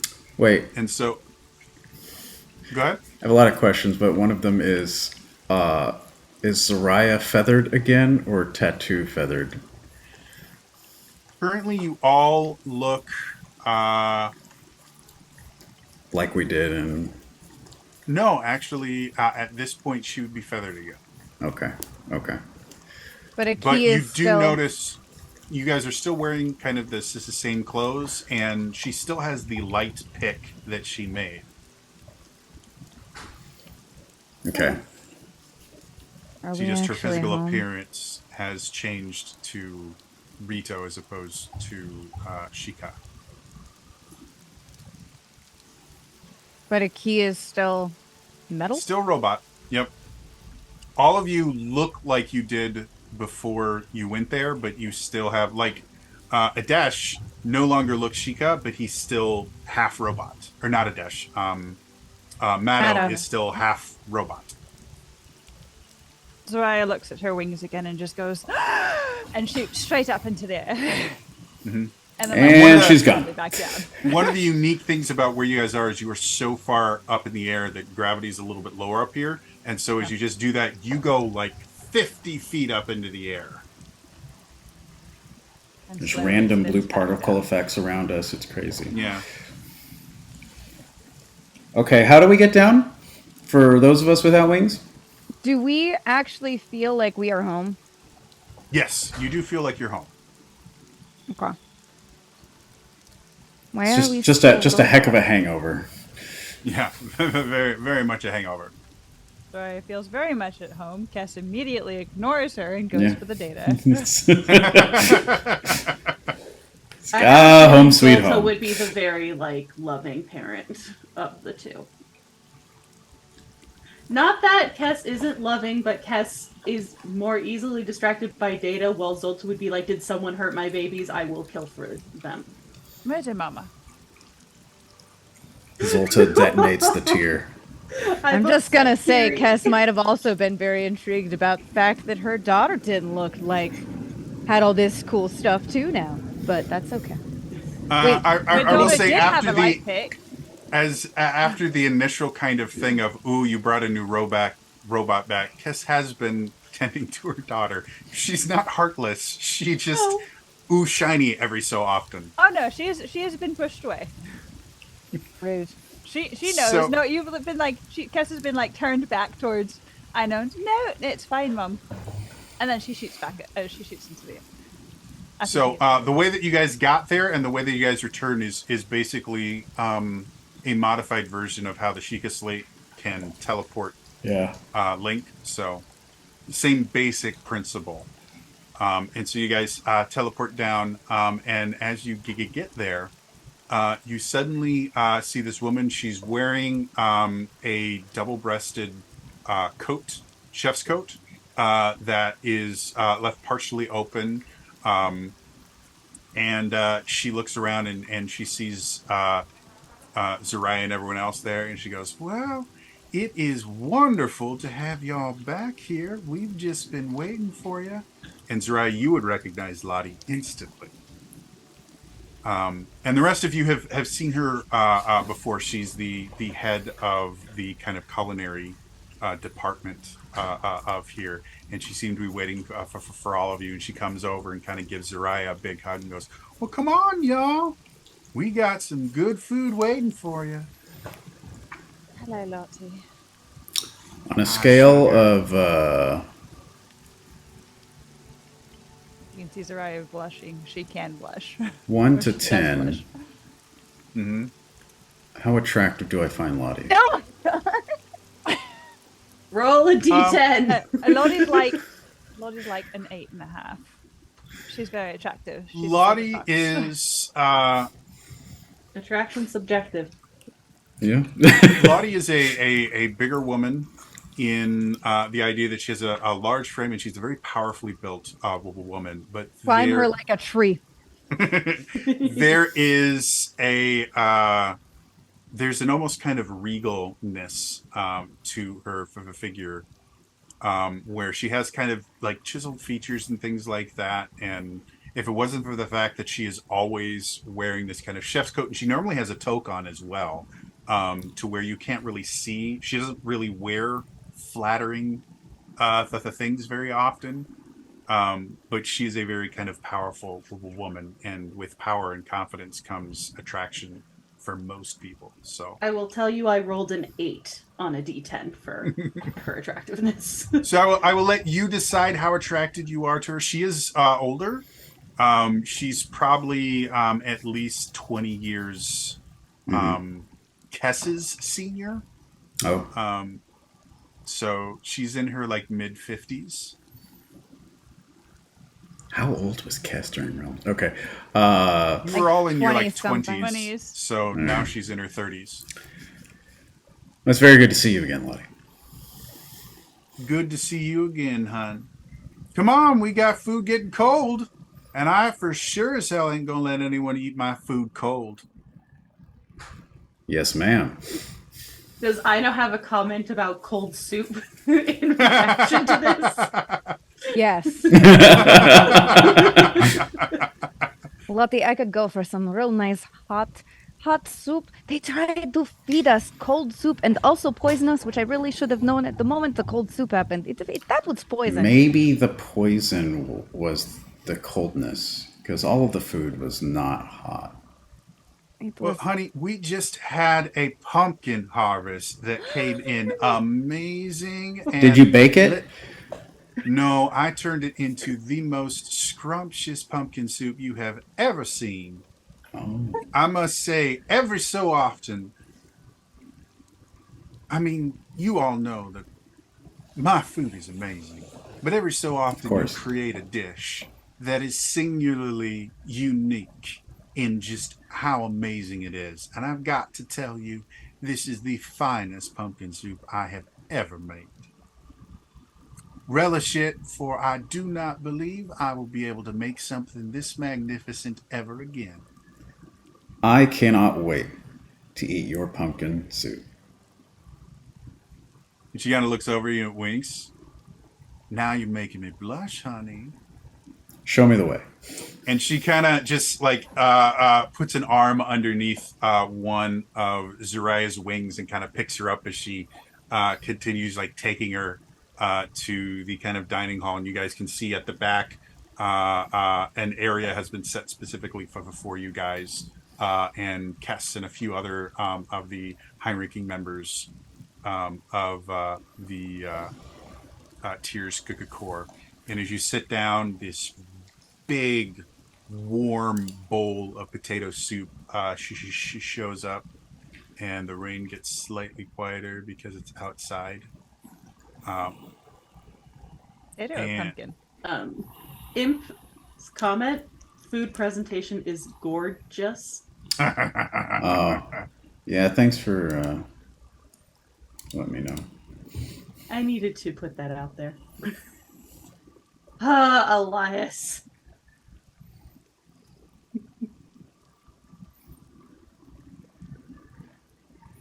You caused that. It's almost to the point where I just have give Why Jody a would you GM do that intrusion to button. Yeah, Elias deleted the comment, and so now Imp is taking revenge. On all of us. It's really unfair, if you ask me. It really is. Thanks, Okay. Elias. So, Jody, these GM intrusion tokens can only be used against Stitch. Or Only. only use Mark that. with puns. It has to be puns. Oh, or musical related. My feelings are hurt. These were made for I feel like you're because muted, of a Jody. horrible travesty against a pun.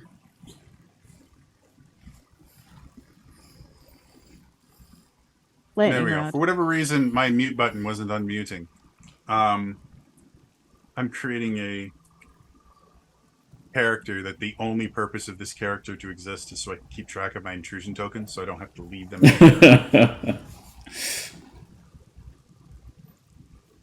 All right, I'm gonna actually count how many I to have. save us. Maybe. 1, 2, 3. Let's just go. 1, 2, 3. Yeah, 4, I mean that 5, would also be nice. 7, I feel 8, betrayed. 9. Okay, I've got. Oh 9 man, now I total. can't see how many he has at a glance anymore. Yuppers. All right. So, quick aside to all of you. One of the things you can use a player intrusion token for is to cancel one of my GM intrusions. So if I mention I'm using a GM intrusion token, you guys can just go, well, player intrusion, and they cancel each other out. So, Or Elisa's going to be using that for every pun. Yeah, I really like. One day I got like 10 player intrusion tokens. So. This is This worth is a player intrusion. I do. So, as you all kind of sit down, various members of the Tier Corps start kind of asking you, so what was it like? Oh, it was Wonderful. I had absolute power. so It was a fascist hellscape. different than the It high was wonderful. roll I we had know. power. It was a fascist hellscape.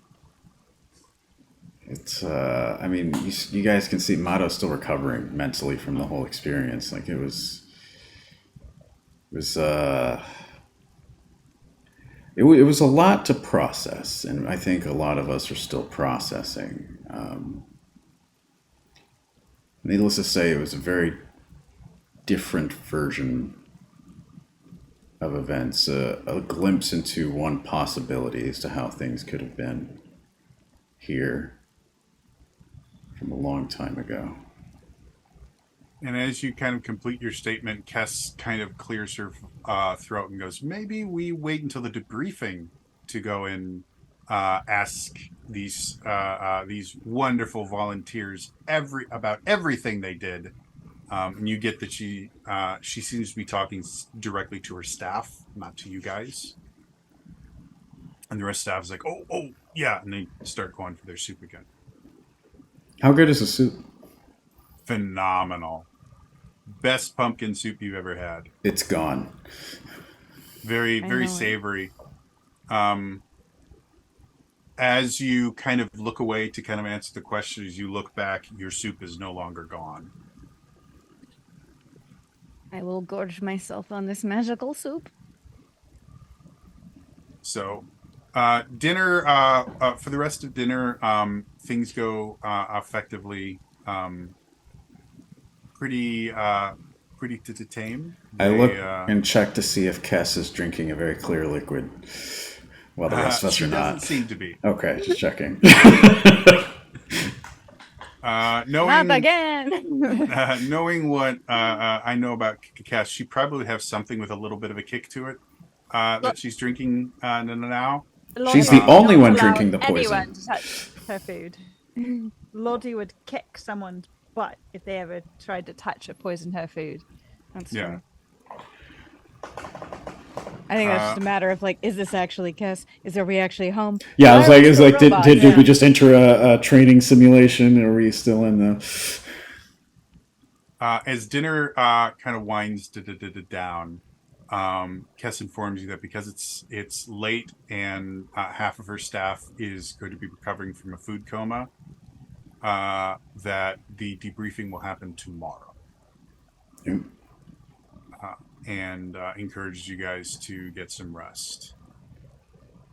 You guys do have effectively your own dorm, where each one of you has a room, and then you guys have a kind of central area where you can kind of meet with yourself. So you basically have 5 rooms that are connected to a central kind of living room.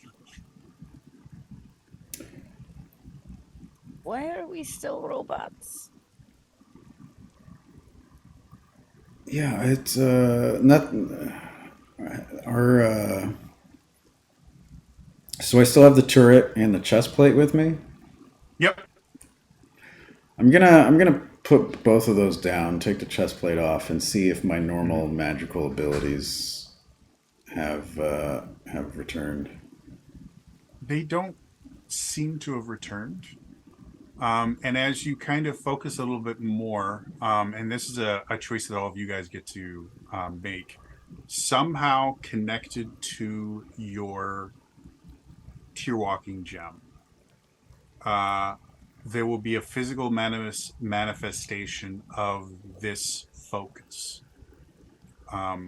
which allows you to basically kind of put it on and take it off, which right now requires effectively a long rest to kind of switch between this version and your regular version. As you guys kind of explore and change, you may find ways to kind of quicker change your focus. But as of right now, it's at the end of a long rest. You can decide if you want to be your normal version, or if you want to be the version of you that existed in Etsukori Mala. So it sounds like it feels like I just need more rest to sort of. Yeah. And I don't know if you guys want to choose it now, or you can choose it between games, but you will need to kind of decide what is your particular emblem. Like for Mado, it might be that he gets a specific shield, and that's what he uses to change for. And these are just examples, by the way. You don't have to use them. Like for Aino, it might be that another jewel appears on her bracelet. He's another or something. marble. Yeah, it could be a marble or something. You know, it's whatever you guys want. It's just you will eventually need to make a decision as to how do your different foci manifest. Okay, 2 questions. One, Mhm. will Zaraya keep her wings? Yeah, it Or will it go back seems to that Kentai too? the thing that caused you to basically turn into a Ashika was existing inside Etsukorimala. Okay. Now that you're out, when you change, and you guys are going to have an entire night to kind of figure this out. When you change, you would regain all of your shadow powers, but you lose your ability to exist in 2 places at once. The same thing is true about Aino. You would regain your fox version of Aki, but you would lose your builds robots focus. That's so mechanically, you'll be able to kind of change between focuses as you get more of them. And eventually there will be something that happens that gives you a focus from Hyrule. You guys just haven't gotten to that point yet. So you will eventually have a focus that gives you extra abilities connected to what you can normally do in Hyrule. So shadow molding for Zaraya, more Aurora Borealis style stuff for Aino, stuff like that. More magic for Adesh. So Zaraya is going to stay as her. Light form? Yep. Thank you. Okay. Nope, I want my little fuzzy guy. Okay. So They didn't treat me well there. I will also revert.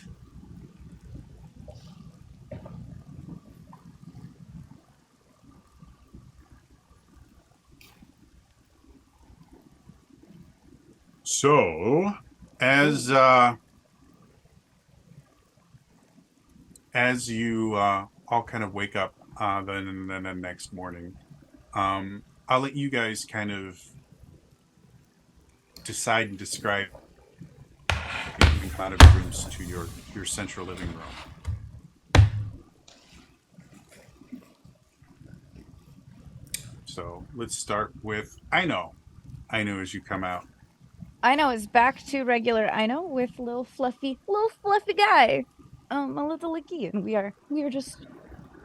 She's having a lovely little conversation with him, as if he is just answering her. Like Mhm. normal, just like, oh, and then there was this, and oh, you're so much. You're much more cuddly like this. Like I want you to like whatever you prefer with yourself, but honestly, you also like this better, right? Right? It's so cold. Like what is that? I don't know if I really like the robots. I don't know. It's very weird. And as you're having that conversation, Dilly comes out of their room, and I'll let you kind of decide how you look. And sorry, I spaced for a little bit. Mhm. We can choose to change between. Yes. Great. Then I have currently returned to my normal self because I couldn't find any machines to talk to, and that got boring Mhm. overnight. So I've gone, well, that was the cool part about being there. So I don't need it. Yep. And then Zariah comes out. Same as she was the previous day. She's keeping all of her light form, but now she's back into her regular clothes. So, like, for a brief moment, you watch as Zariah comes out, and then another Zariah comes out. They high five, and then the other one disappears. Wait, what Why happened are to they the high-fiving wait? after Hang on. bedroom? What happened to the one we we left went to the behind? You guys actually don't know what happened to it. I was about, well, while we were in the room, because we got distracted by cool things, I did want her to become unsummoned, so I don't remember how that worked. Without being able, with the fact that there's no way that you guys could know this, once you left Etsukorimala, your clone would have just ceased to exist at that point. Because in order for you to exist in two places at once, you have to exist in one place first. Yeah. So, so that the clone was gone. Okay. Can I add F's in something chat. distance? You can. Okay.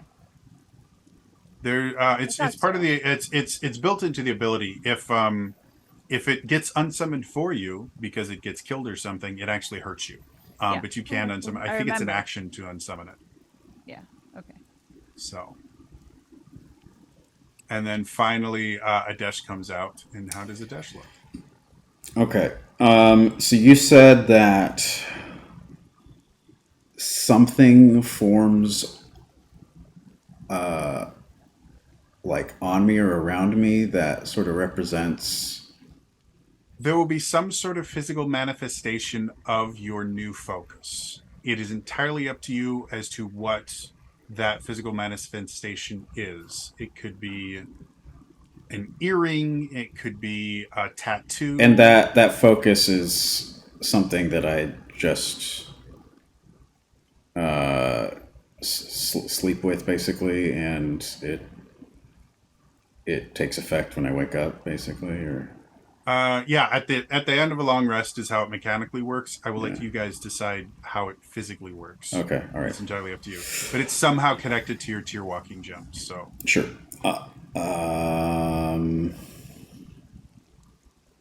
Okay. Well, so Adesh will come out. Green eyes have returned. So it would seem that he's back to his regular Hyrule self, but on his silver gauntlet there's a new sort of blue jewel on the back of the palm there. Got to mention All the Zariah. things are in her hair. Yeah, Dilly has put all the things in their hair. That's just what's going to be happening. There's little like different braided sections with a marble piece that's actually just a bead because that has a hole, marble doesn't. Like as part of it in a random section. And Zariah's the clip at the end of her essentially hair has changed so that it's now shiny, so it looks like it's sort of crystal-esque, so that it can capture and reflect light, just like barely. The chess piece is gone, but the amulet has returned as well. So. So as you guys are sitting there, you hear the door to your dorm open, and you see one of the kind of minor chefs come in, and they're bringing your breakfast, which has happened many, many times. Did you guys forget how to knock while we were gone? So they knock first. Okay. But this is a very, very kind of comfortable. No, it is. Yeah, If that was the guys are case, I used was to going to it. comment on that. And because they've gotten very kind of used to you guys being here, whatever your personal favorite breakfast is what they're bringing in. So if it's eggs and bacon, it's eggs and bacon. If it's scones or whatever, it's whatever you guys normally would have.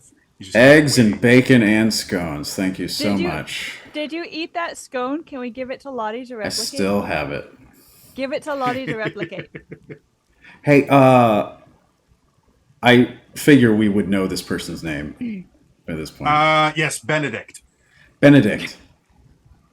Thank you so much. We have, don't tell anyone this but Lottie, but we had brought back a souvenir from where we were. This is a very, very good scone that was made by someone, up there.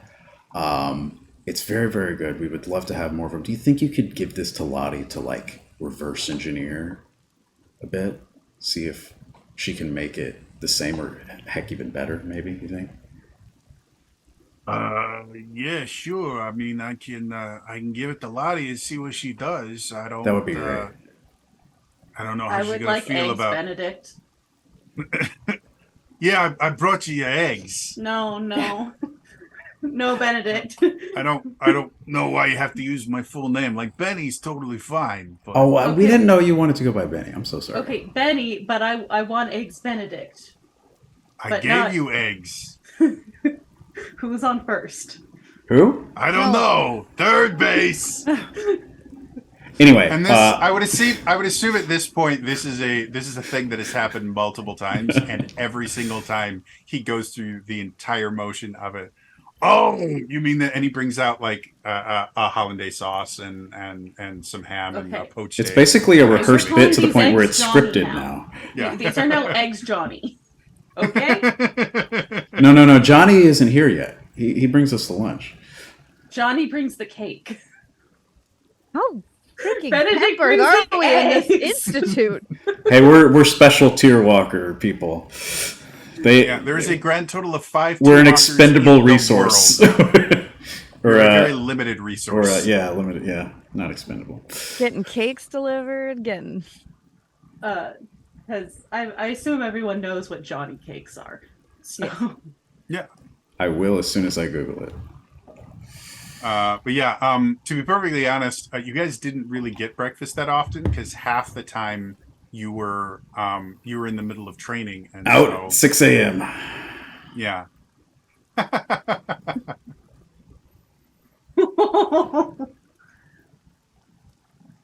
the kitty wants to fidget. That is adorable. So after you all have your breakfast, you're eventually brought to Kess and a few other high-ranking members of the tier court. She goes, okay, so And wait. Benny took the scone. Yes. Yeah. Okay, And- great. and make took sure. it I off. wanted to make sure that was settled. that cat is adorable. And so Kess kind of sits you guys down and notices that some of you look different from how you did before. And specifically, she kind of looks at Aki and goes, so no longer a robot. Good morning, Mother. Yes. Good morning, Zariah. Every And time. Again, it is the briefest moment of, oh, and then, oh, of course. All right, I have a daughter. Just kidding. So, what about the robot? I wonder how the other children who aren't this special feel. Yeah. Point out Right? that, like, Mado is also They not feel a robot loved. right now. Yeah, we don't know what Maddo looks like right now, so. Oh, that's true. Zariah Yeah, takes out her notebook I'll- and then puts it away right in front of Cassie. Maddo is sleeping in because of We look how- over Maddo, and he's just a pixelated sensor right now because it's They just got hit with way quantum more of state. that poison than we did, so. He's still sleeping. So she goes, well, why don't we start at the beginning? And you see she just takes out this very large notebook and gets ready to take massive amounts of notes. Yeah, so our first question, how many notebooks do you have? She just kind of looks at you with this expression of, really? I don't know, it just kind of seemed like you would have maybe streamlined it into some sort of digital... What do you think people get Kess for every holiday, birthday, Oh, etc.? yeah. Look, that's I true. will answer this. I'm pretty sure I got her a notebook last time. in the most Dwight K. Schrute way of why do you keep a diary? To keep secrets from my computer. Bull looks at Cass askance. You keep secrets from me?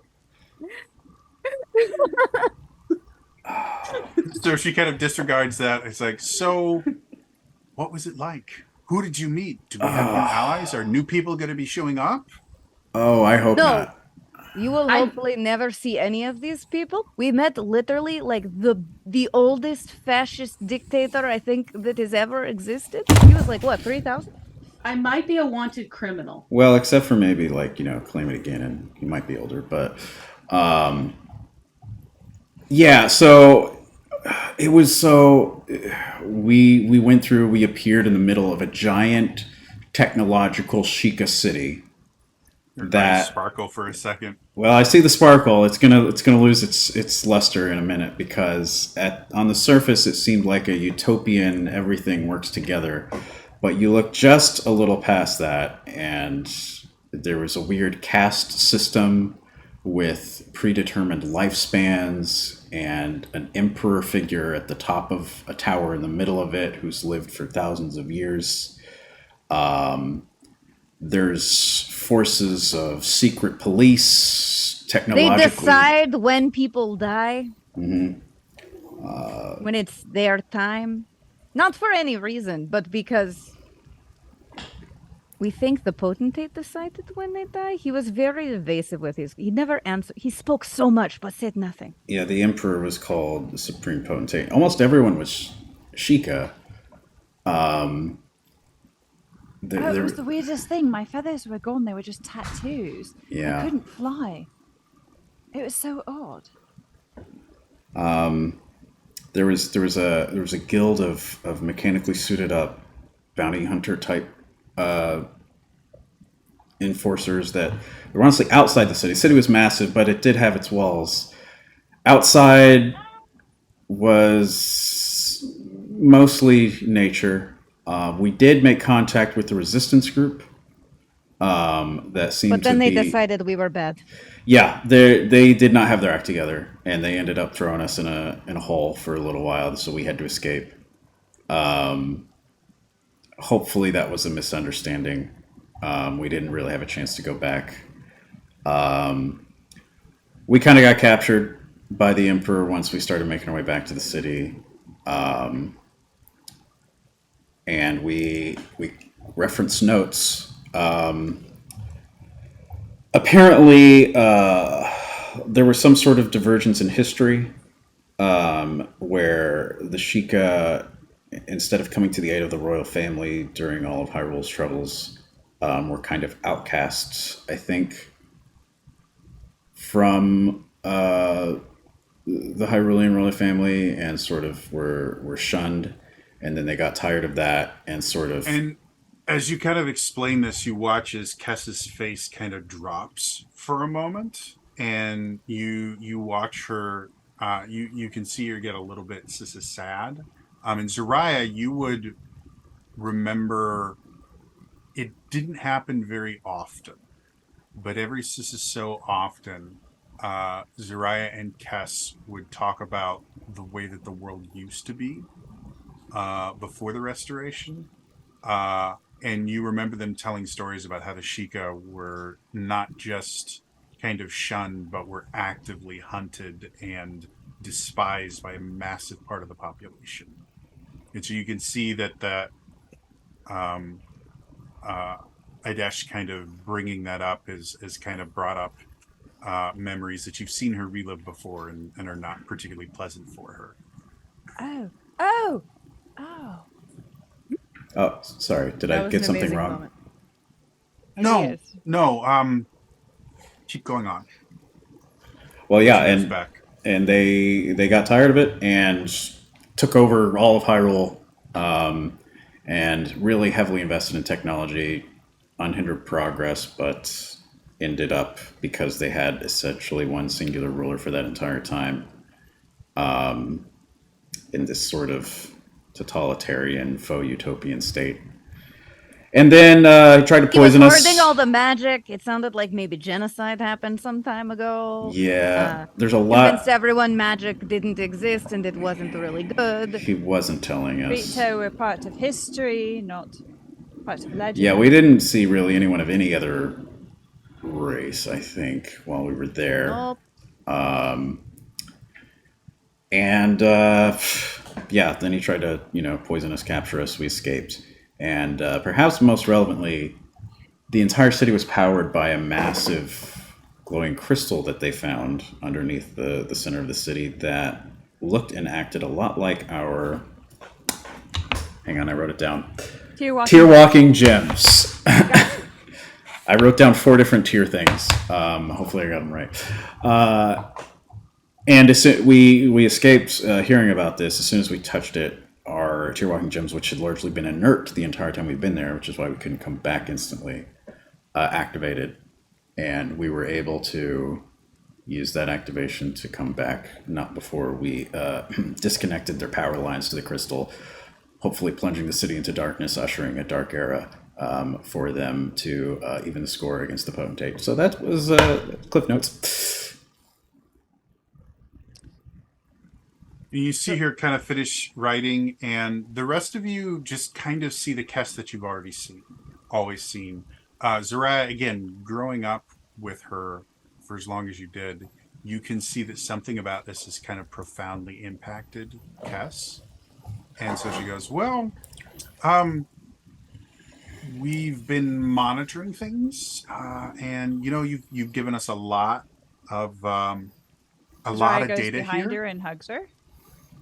And you can feel her tense up as soon as you kind of touch her, and she kind of softens it a little bit and kind of pats you. She just puts her head on Kess's head. And she goes, so I guess you guys can have some time off for a little bit while we factor this data. I have some things to take. Just relax, and we'll come up with the next mission later. Okay? The one thing... And she, Oh. as she starts to get up, you say, Well, the one thing I would be curious to explore while we're back here is that they seem to have a large crystal source that they had experimented on for a while that, as soon as we touched it, seemed to unlock some abilities with us. Do we think it's possible there's maybe some large crystal source in this Hyrule somewhere that maybe these tear walking gems may have come from? anything is possible. We've never seen any indication of a large crystal existing. We've only found the small ones, and they come directly from the tiers above. So, Well, maybe something to keep in mind now that we know definitely, that could be a factor. absolutely. That was Zariah's gonna it. Sorry. Zariah's going to give Kess the notebook of all the sketches and information that she... And so she takes it, and Oh, and we brought this, and I pull up the turret. okay, and She start loading her with gifts. when Zariah, when you hand her the notebook, you see a red flag that you don't think you've seen more than maybe once or twice, in the idea that she doesn't seem to really care about the notebook. And then you bring up the turret, she kind of looks at it, and you can, and again, this is mostly Zariah seeing it because she's so familiar with her mother, but the rest of you would also kind of notice with the turret. She looks at the turret itself, and you can see the process in her brain of, I'm supposed to be excited about this. She goes, yes, I'll look into that as soon as I'm done with this other thing. If you all would just excuse me for just a moment, just relax. You did a great job. Congratulations on your first tier walk. And then she leaves. Zariah's going to follow Cass out. Okay. Mom? And as she leaves the hall, you watch her kind of place her hand on the wall and kind of collapse a little bit. And you see her shoulders kind of shrug in a kind of a silent sob. Zariah's just going to hug her from behind. And as she realizes she's there, she's, honey, yeah, I'm just gonna real quick. Hug her. And she stops talking, which is an impressive feat. I mean, she tends to think aloud and things, and so she just kind of hugs you back. There were entire hours during shade the One Realms of the Wild where she wouldn't talk. And she kind of pushes you away. She goes, I'm just gonna go talk to your mom, okay? We'll talk in a little bit, okay? And I just want you to know I'm really proud of you. All right?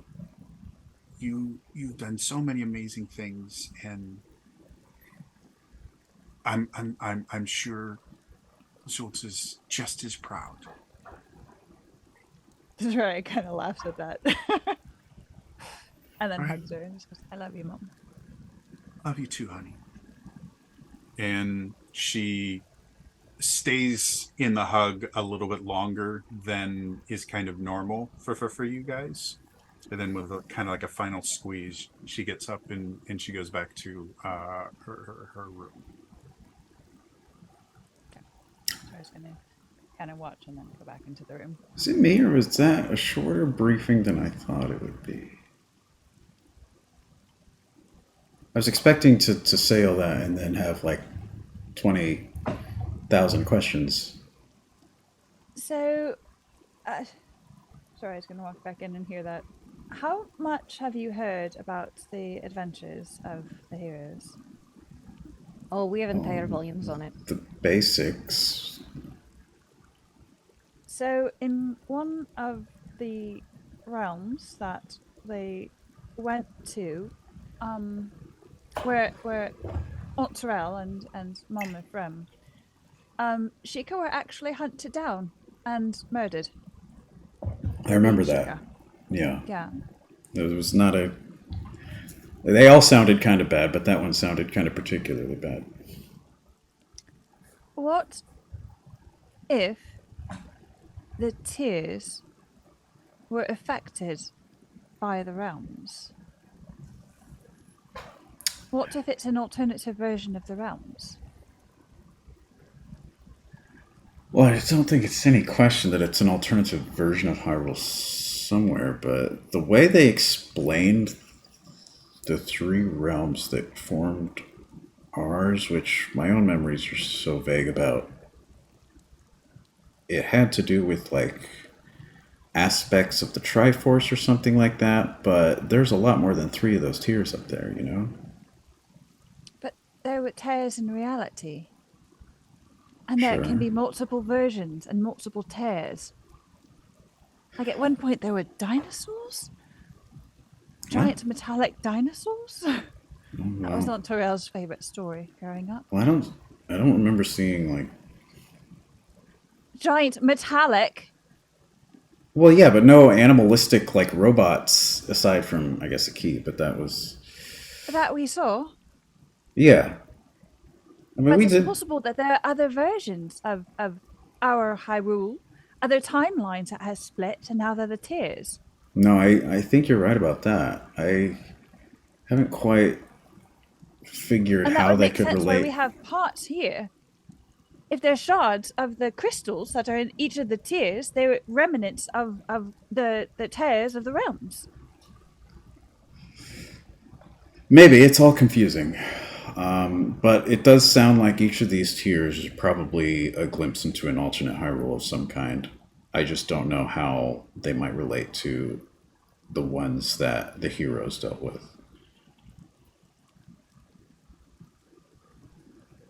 Because we're kind of forming our own little portal tears things with this, but they're very much more controlled, at least from what I've heard from the more erratic ones they dealt with. Well, they could control it with the Trifork. They just weren't very good at it. I forgot about the Trifork. How do you forget about the Trifork? I mean, it's named the Trifork, and that alone stuck in my brain forever. Like, we have entire, like, dissertations about just the name of the Trifork. It's kind of amazing. You have a dissertation about the name of the Trifork? No, not me personally. The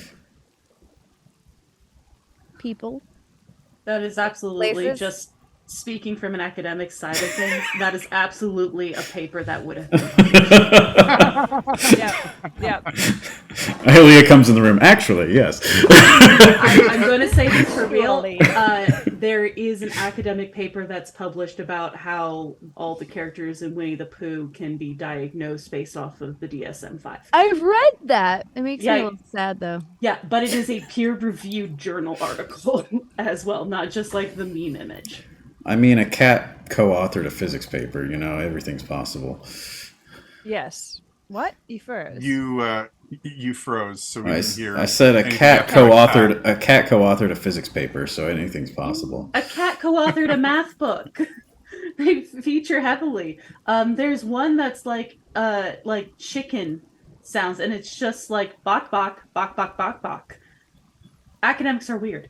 Yeah, if you've taught me anything, Aelia, it's that.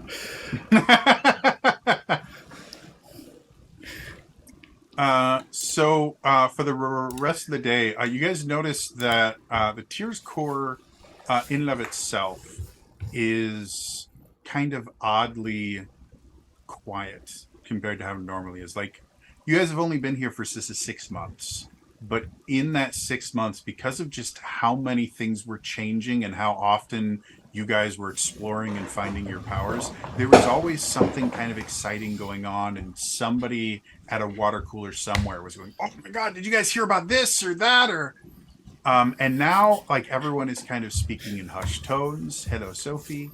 And I heard Aruna blew up another barn. the whole place seems kind of subdued. And in the afternoon, there's a little bit of a hubbub because the members of the Heroes of the Realms have all shown up. Aruna Kika comes by and doesn't really interact with you guys much beyond like, "Oh, hi, everybody." And then kind of goes by. Zulta comes and says hi to Zariah. But you also notice that when Zulta comes by and greets you, like, she's the mom that you're used to seeing, but she seems distracted and she spends very little time speaking to you, almost at all, and then immediately leaves. Pierre flies in and seems really impressed that he has remembered that he can fly. He's just got a smug expression while he flies. Like, that's right. Yeah, That's right, I'm I flying. can Determined fly. Lex isn't going to watch this episode. And then Arel comes in. Now we have and to remind him he can't fly, right? Yeah. Arel comes in and she does kind of spend a little bit more time than the rest. She goes, "Hey, everybody." And she looks over at Zariah and just gives a little wink. So, and she comes over to Adesh and just kind of traces the pendant. It's like you're Inappropriate. That's a rel.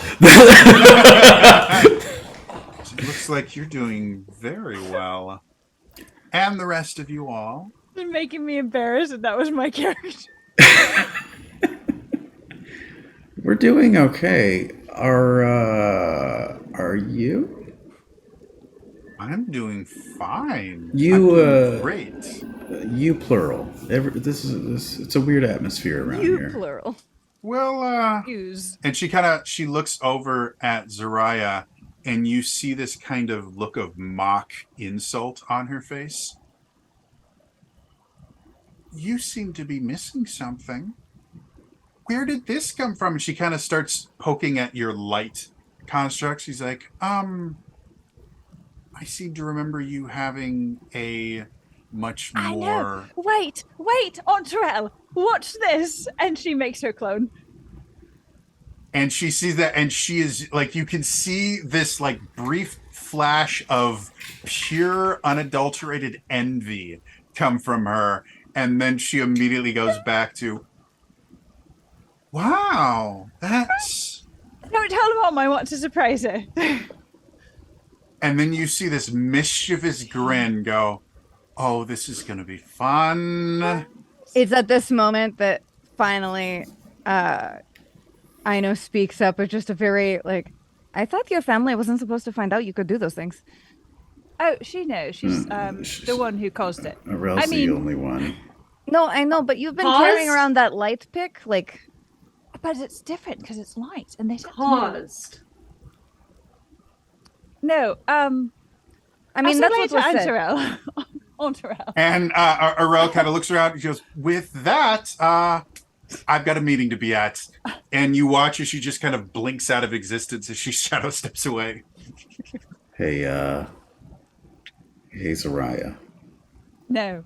Sorry, walks out of the room. No. Julia's still sitting there going, caused. I mean, we all heard it. Then. Yeah, you don't remember? Influence. It's an affliction that can be Influence. transmitted. No, it's the secret that we're supposed to keep. So if you don't remember it, that might be a good thing, but just don't bring it up. No, she remember. No. They. They remember what Zariah has. They are stumbling, or rather fixated, on the phrase Caused, yeah. Is that a surprise to you too? I Caused don't- is different than like trained, taught. Jax's misspeak has now Oh, okay. No. It was okay. So to remind the both By of Leah you, being like, well, I know rhetoric and we talk about words and the terms and like what they mean. I So love you, Elia. so now Dilly is like conspiracy theory in their mind. It's fine. So, The things As- they had time for during the circus. so as you all are... Sorry, are we all frozen on the street? Yes. we are. we froze for a little bit. Except Okay. for Except for- there we go.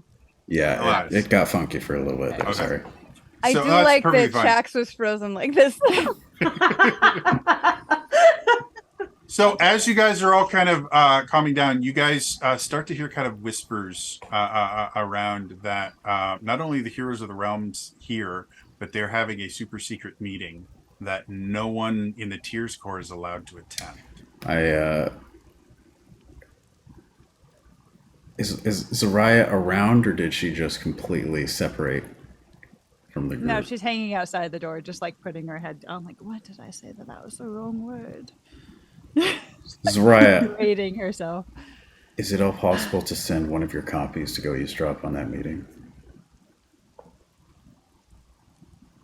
Do you want a full Zrai to suddenly appear in the room? No. Just listen at the door, and then Can we not do that ourselves?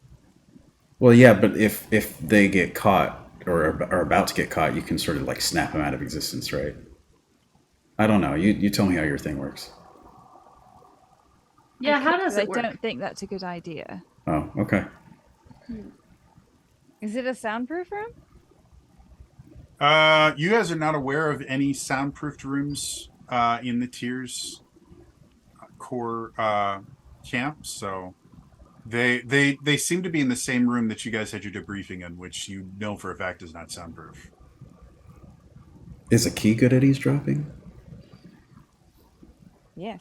Aki is good at everything, aren't you? Yes, you're Is the it, best. is it weird that my first response to that was Aki is good at everything? No, it's not weird because Aki is amazing. Aki is best boy and knows how to do all the things. Aki and I will go find out what is going on. Okay. So is it a virus? Dilly just No. turned. They're still No, so Dilly. fixated on Dilly. So I'm gonna pull Dilly aside a little away from Soraya for a second. It's So- giving Bette Midler trying in First Wives Club, trying to figure out what's in Goldie Hawn's lips in the best way. Lithium? So Aki shows up midway in the Kika conversation and overhears Zulta saying, "But you didn't." I think that's what we're all forgetting here is this is all what if. You didn't do any of that. And then Kess chimes in, but I could have. And that's the point. Don't you see, like, this is what I dreamed of, an entire society where Shiku are allowed to explore their technology and be able to create great, amazing things. And this is the result of that. That's what Tears was supposed to be. That's what we were supposed to be doing here. And now... Kiss, I think you're taking this like the wrong way. You're not whatever. What did they call him again? Like Supreme Potato or something like that? Yes. Agreed. He is a potato. You're not Papa's Fritas? Papa's fritas. Some people call it Runa that. Yeah. But you won't just. I spent years of my life trying to do what they succeeded in. Maybe this whole idea is just, it needs to end. Like, what if that, I mean, they mentioned time travel when they got there. What if that's the future I'm creating? And Pierre finally comes in, well, I realize my expertise is not quite this realm, but maybe we're the wrong people to be making this decision. What do you mean, Pierre? I mean, yes, theoretically, let's say that is the end result. We know what it is, kind of, but we're not the ones that experienced it. We're not the ones that actually know what happened. And to be blunt, Kess, you're brilliant. But without the Tier Walkers, you'd have nothing. If anyone is going to be the architect of the future, I love every time I say something. No, it's great. Jody talking to himself as all of our previous characters. I'm here for everything. I'm working hard to try and keep your characters consistent in how you played them. It is remarkably difficult. That's because we weren't consistent in how we played. Yeah, that Speak too. for yourself. I mean, true. I mean, again, you're brilliant, but how many things unlocked and how many new ideas did you get when we found the first Tier Walker? I don't think we can have this conversation without them.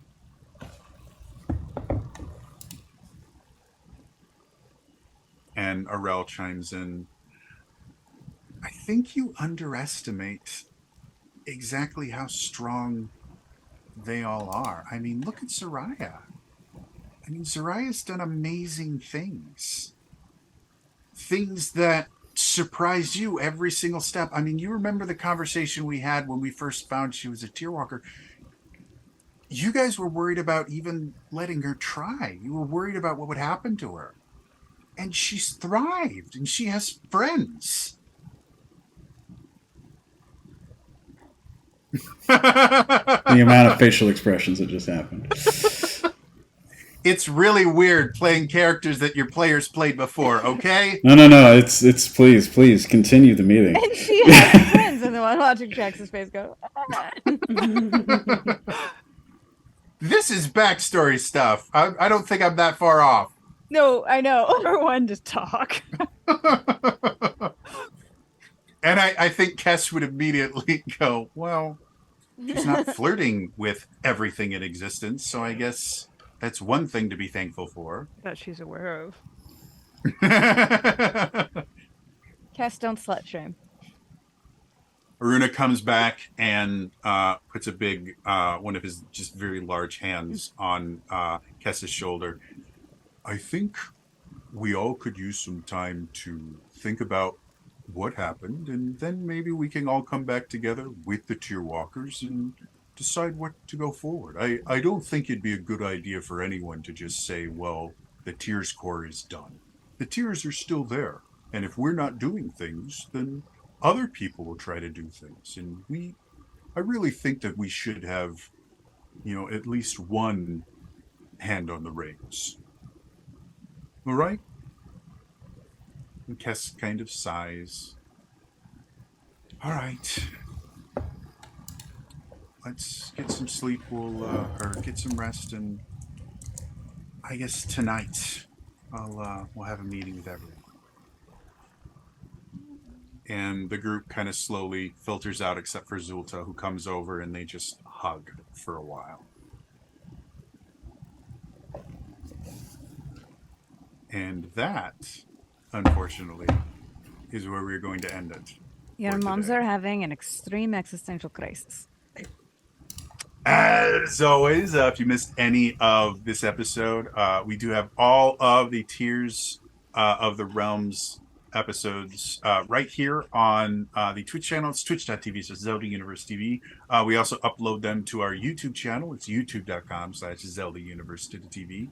We have a lot of other cool stuff that happens on there as well. So definitely subscribe to the YouTube channel and check stuff out. And then also head over to zeldauniverse.net, where we have articles about everything you could ever think of, and the podcast goes up over there. There's lots of really cool stuff there. Otherwise, that's going to be all for us today, and we will see all you guys next time. All right? Bye-bye.